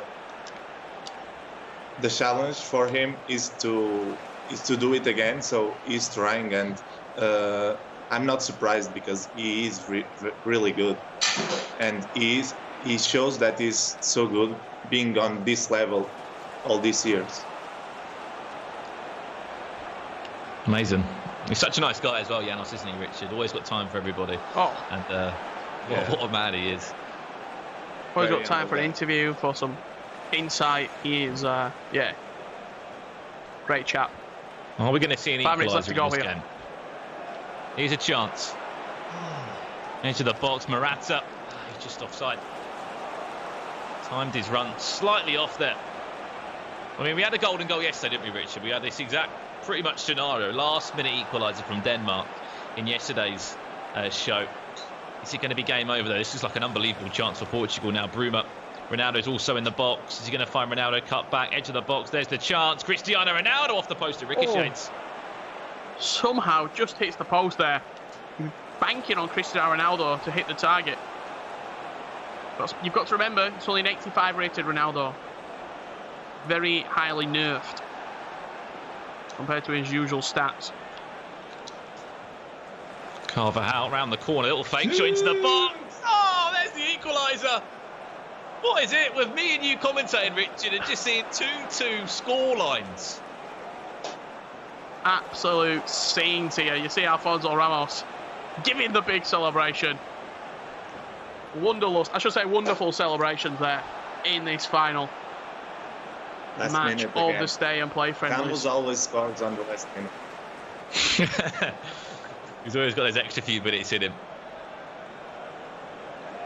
And there goes the full-time whistle any second now, referee. We've had our time, and I mean, there's no better way, I should say, to end this game. Two absolute legends of the FIFA esports scene, both levelling out the game at 2-2, all squared between the two. Alfonso, first and foremost, talk to us about that game. How do you think it went? You pulled it back in the end. Yeah, I think, well, it's Francisco is really good, and it's always a complicated game. He wanted to keep possession. I changed in the end. I chose 4-1-2-1-2 with the fullbacks high as possible. That's why how the goal came. Sorry, because Carvajal, as you know, he were really high. I did the fake shot, and then Morata is going to score because he's really tall. There'll be a lot of people watching at home who's thinking, this is an unbelievable opportunity. I've got two world champions. One piece of advice from each of you to up-and-coming pros that's going to set them up to the next level. How to get from that top 100 player to that sort of event player. Alfonso, you first. Yeah, I think it's about mental, but also it's about how you play the game, how you train. It's better to play 1 or 2 hours per day than 8 if you are not doing the things right. For example, I prefer to play 1 hour or 2 against pro players than 1 hour or 2 in division rivals, because I'm going to play the meta, I'm going to know how things work, and I think this is very important. I think people need to compete in tournaments better than playing division rivals. And then they have to know what they are doing bad or what they are doing good. And you have to improve in that way. Okay, I'm doing this in a wrong way. For example, Tex and Desai is doing this thing in this way. Okay, I'm going to copy them. I'm going to try to do it. And Francisco? I would say the same, but I would also say that you should not take a step bigger than your leg. You should think that you are on a level. Don't try to think that you are good enough to play against some better players. Try to learn and in every game that you play, and be calm, and if you are good enough, you will achieve the top.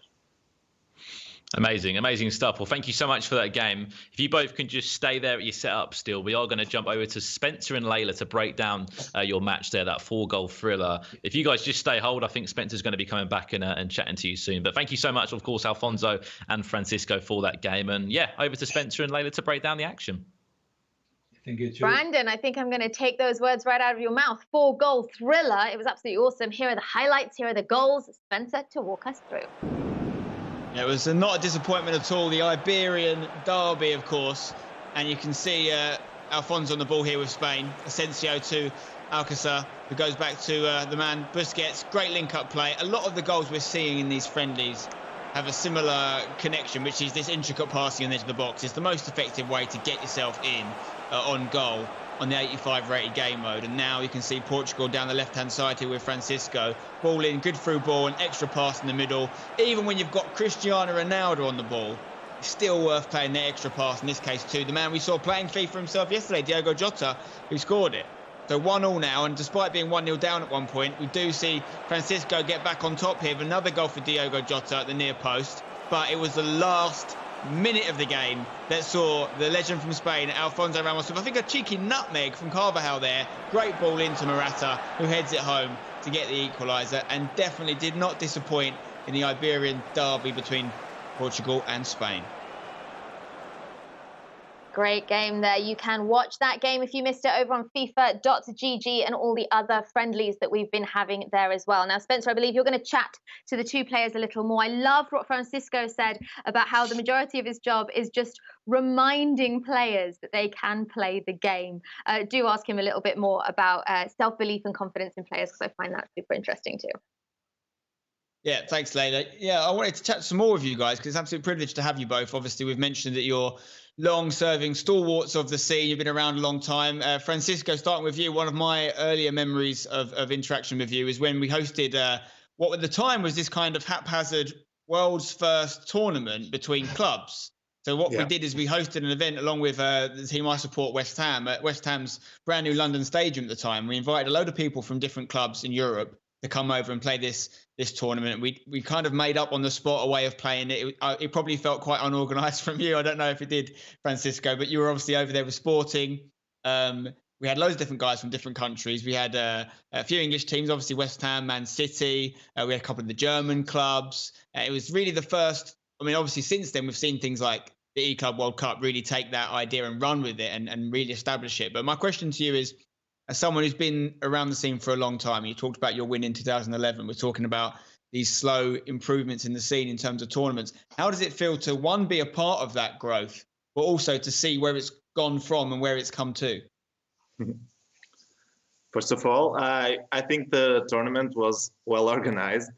Okay. I think the final was between Sean Allen and Harry, if I'm right.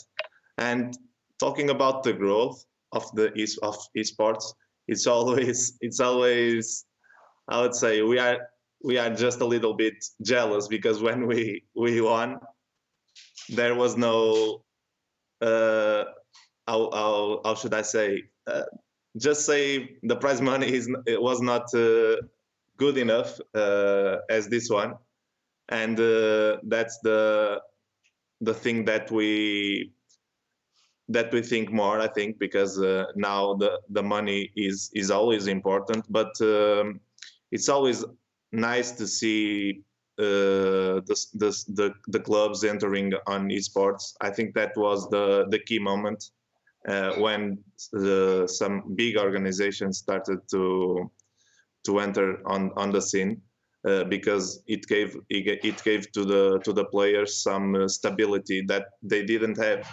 on my time as a pro player, because we had to give a lot of time to the game, and we didn't have that income that we have these days. I think that's the most the biggest difference of that days and these days. Yeah, it's all about timing, of course. I mean, we've seen the same in real football, for example. You know, players that played for the love of the game in the 40s and 50s and 60s, when they weren't able to make anywhere near the money that obviously footballers are making now. And it's the same in esports. I think one thing that I often mention to players is using people like yourselves as examples and saying, look, because sometimes, I think that some players get a bit of a sense of entitlement. They want everything now. They want everything to be the same as maybe other esports, and FIFA is very much in its own world. We've got this amazing sport that everything is based off of, which some other esports don't have.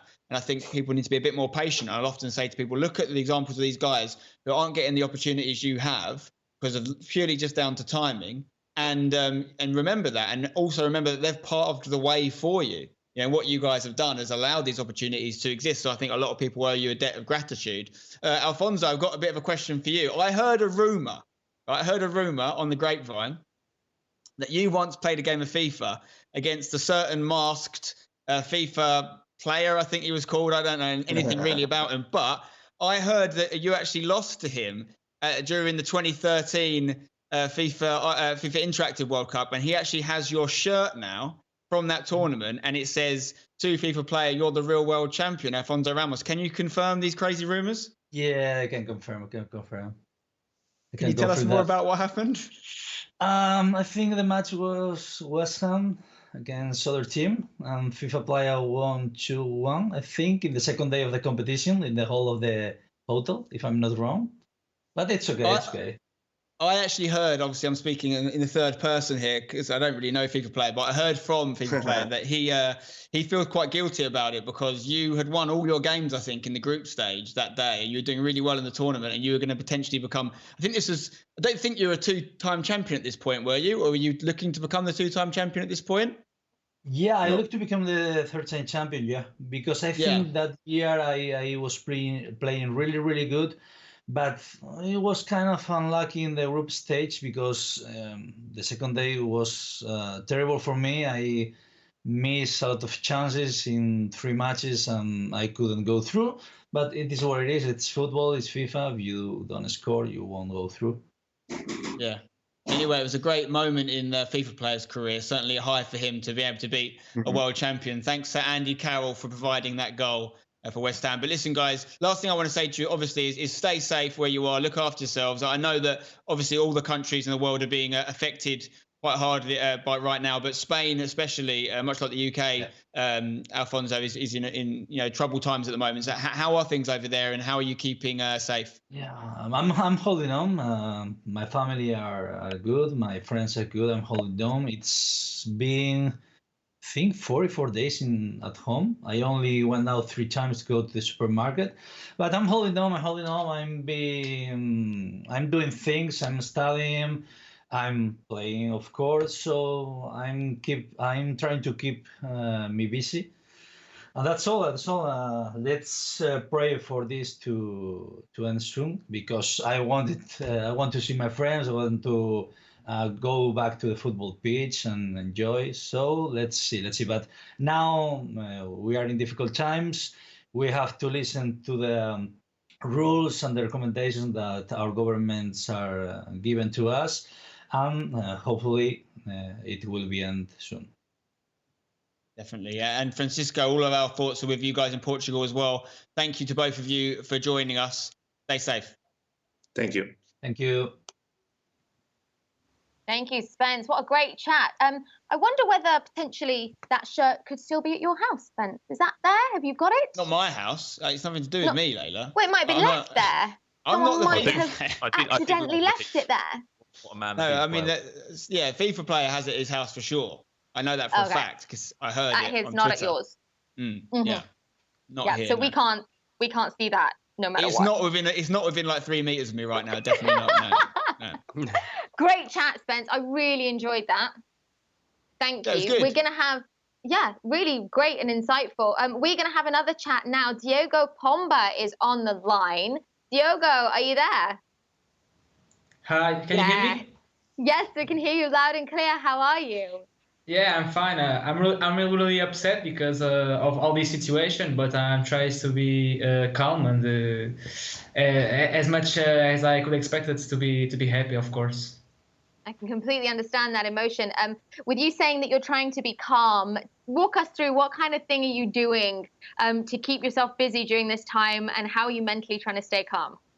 Yeah, I'm having online classes because I'm studying this year. So I'm quite busy during the week, and during the weekend I try to play some FIFA games, not to lose the shape, of course. Trying to be in the best form that I could have because someday there could be a tournament and I need to be ready for it. And the way that you're playing at the moment, do you feel that your mentality has changed, or do you still feel as competitive despite it not being competitive gaming?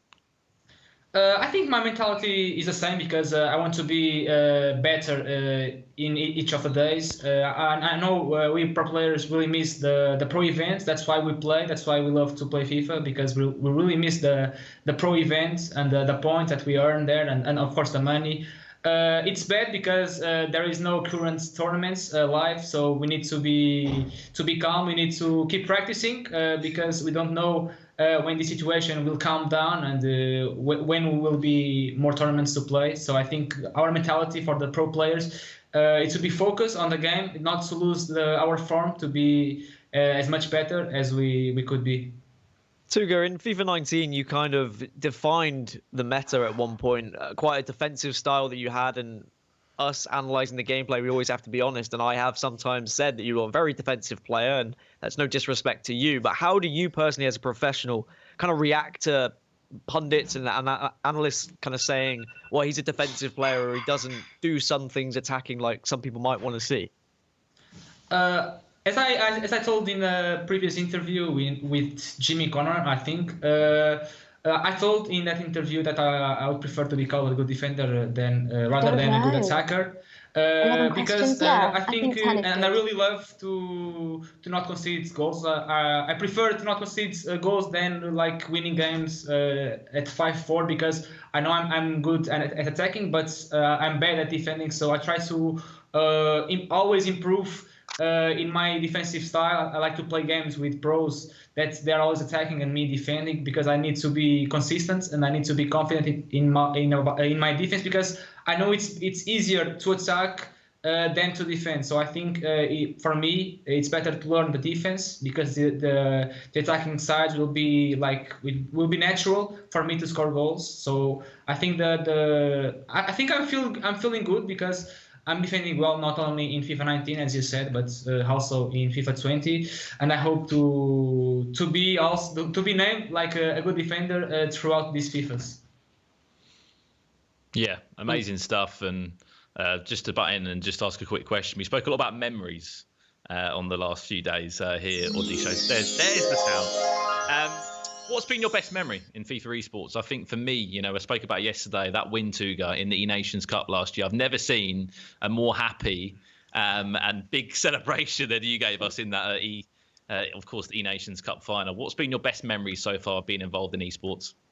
I think I can define two of the biggest memories that I had in my short FIFA career, because I started last year. And last year, I think I had two big moments. One of that was like in Nations. It was my first time playing with my national team. I was really proud to play. I play with more passion. I always played with passion, but representing my country, it was definitely a different tournament, a different feeling, because I was not playing with my team. I was playing with my country, and I knew, me and Rasta there, that we had like 11 million supporters behind us, sending messages, sending all the support that we need to get as longer as we could go. So I think that was one of the greatest memories last year, and the other one was to win in Atlanta the FUT Champions Cup 4 against Nicholas, the PS4 side. Unfortunately, I lost against Tex in the cross console, but winning the PS4 sides and in that moment be the top one in the world from the PS4, I think was also a great memory for me to remember. And I think these two memories I won't forget soon. Yeah.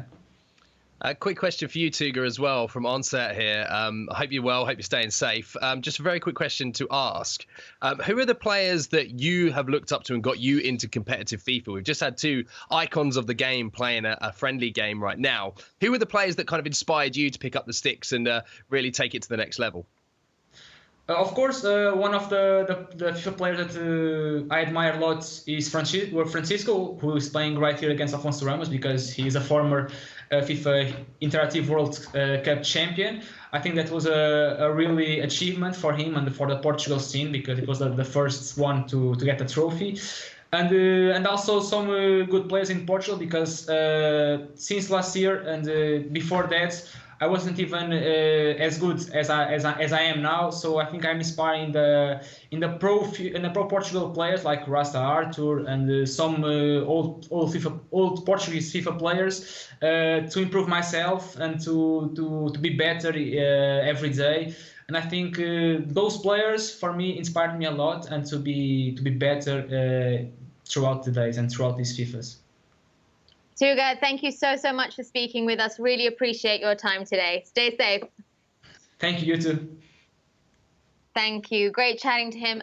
Before we get on to our quiz, which I know everyone is excited about, we just need to react to the fact that both you guys got your words into the commentary. I really appreciated that. Shortbread, I heard that one. And what was the other one? Richard's was poor, very, very poor. It went my Wonderlust. I understand. I take that on the chin. Richards was 90 plus 2. I mean, it came in at. Yeah, but also he didn't understand the definition of the word. Do you know the definition of the word, Rick? You just said the word. That's pretty much all you did. There's no context.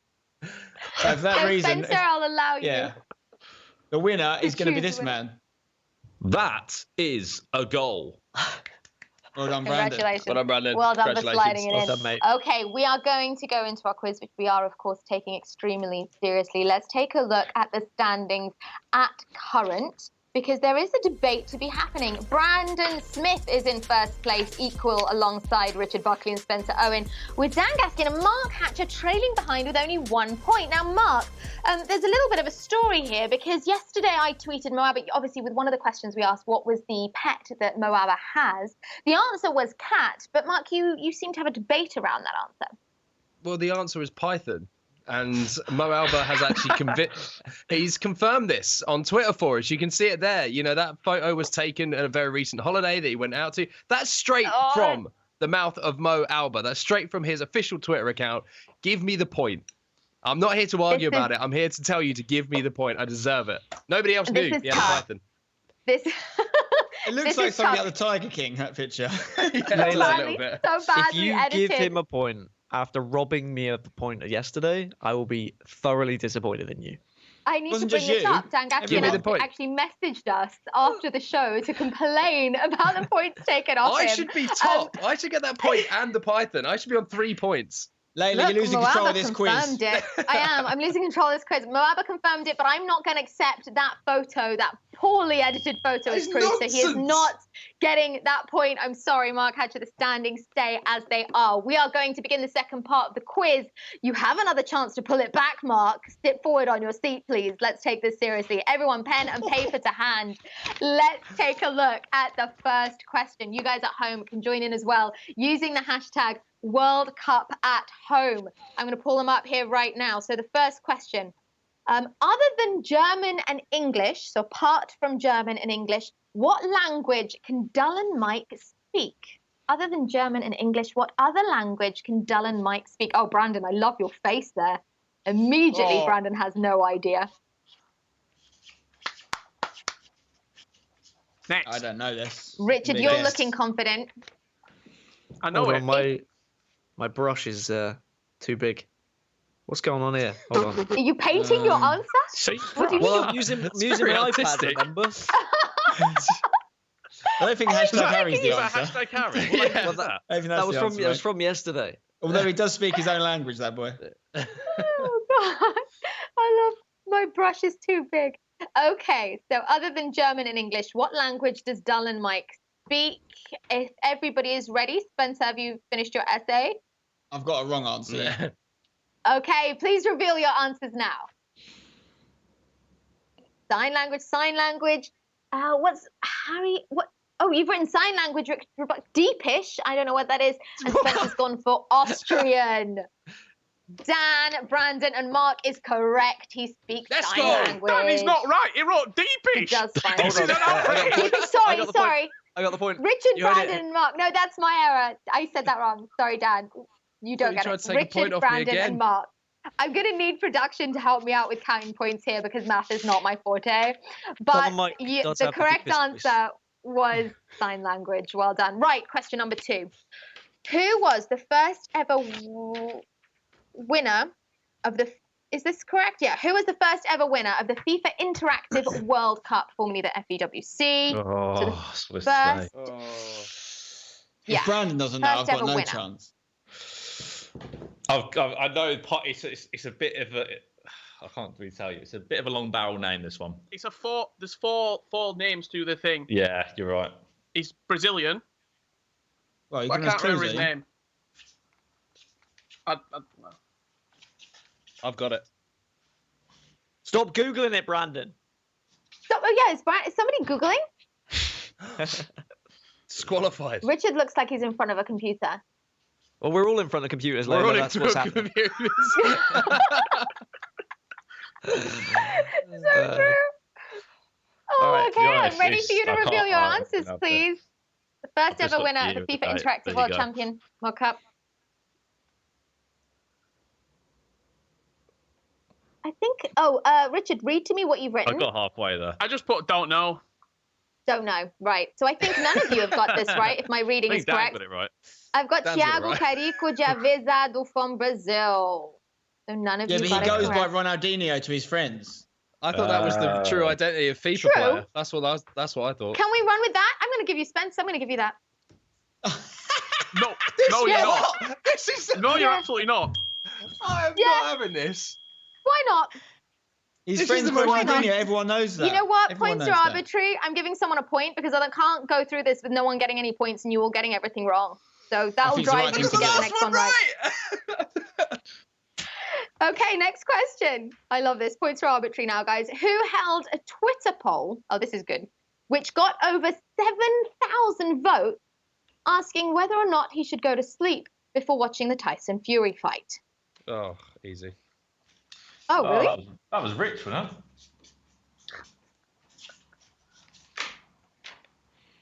How'd you spell Rosenmeyer? W. Harry, isn't it? Hashtag Harry. I got my answer. Please reveal your answers, boys. Well, oh my gosh, has everyone got it right? Richard Buckley, every single person gets a point. See, Well, we this do is why get I have points to for dish right out answers arbitrary now. points. Oh. Correct? Yeah, you do. Now you do. Now you do. I thought you weren't going to Okay, give I'm- us any of us it. Yeah. I'm going to go straight to the next question. Let's just take a look Cut at out the blank scores, pages. an update of where we are currently. Brandon Smith in first place alongside Richard and Spencer. Mark Hatcher in fourth with 3 points and Dan Gaskin with 2. I don't want to keep reminding them of the points because they just get angry I should about be it. top. I've taken Ian's advice from earlier, and I've just been trying to provide comedic value to the broadcast. Ridiculous. So, You know what? Ridiculous answers. You know what? This is my reaction to your answers.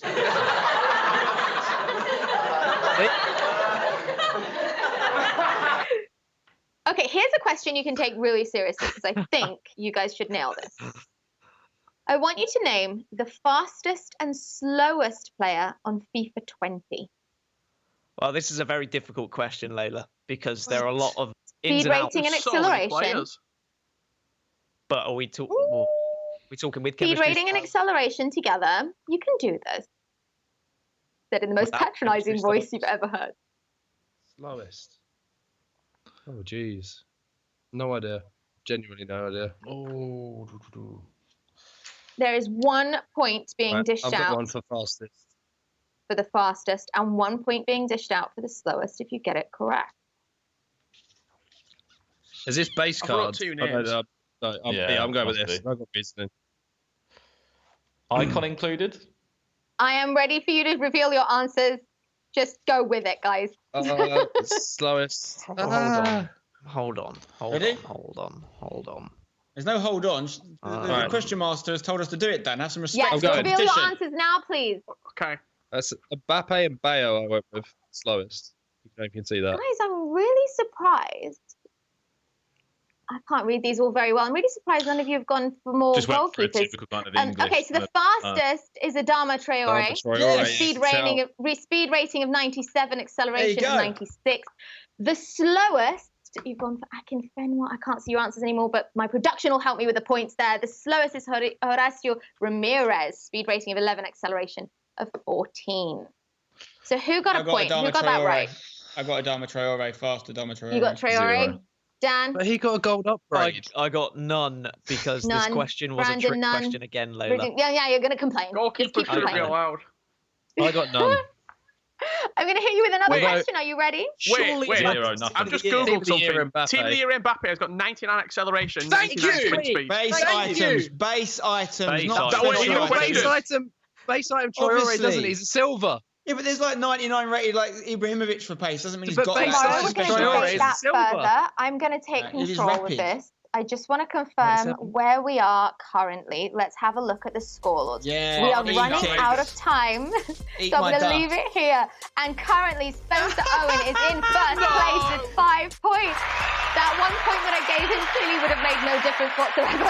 Richard Buckley in second, Brandon Smith in equal place second position, Mark and Hatcher and Dan Gaskin. Guys, thank you so much for that. I'm very sorry I frustrated you unbelievably towards the end, but I appreciate you taking part in my ridiculous quiz. Winner.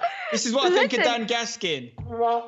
We've had some Rigged. We've had some great guests today. We've had some great games as well. If you missed any of it, you can watch it at FIFA.gg. Spencer Owen, Dan Gaskin, Bradley Smith, Mark Hatcher, and Richard Buckley. Thank you so much for being part of the team. I've had fun. We've had a great time. Everyone stay safe and stay home. We'll see you next time.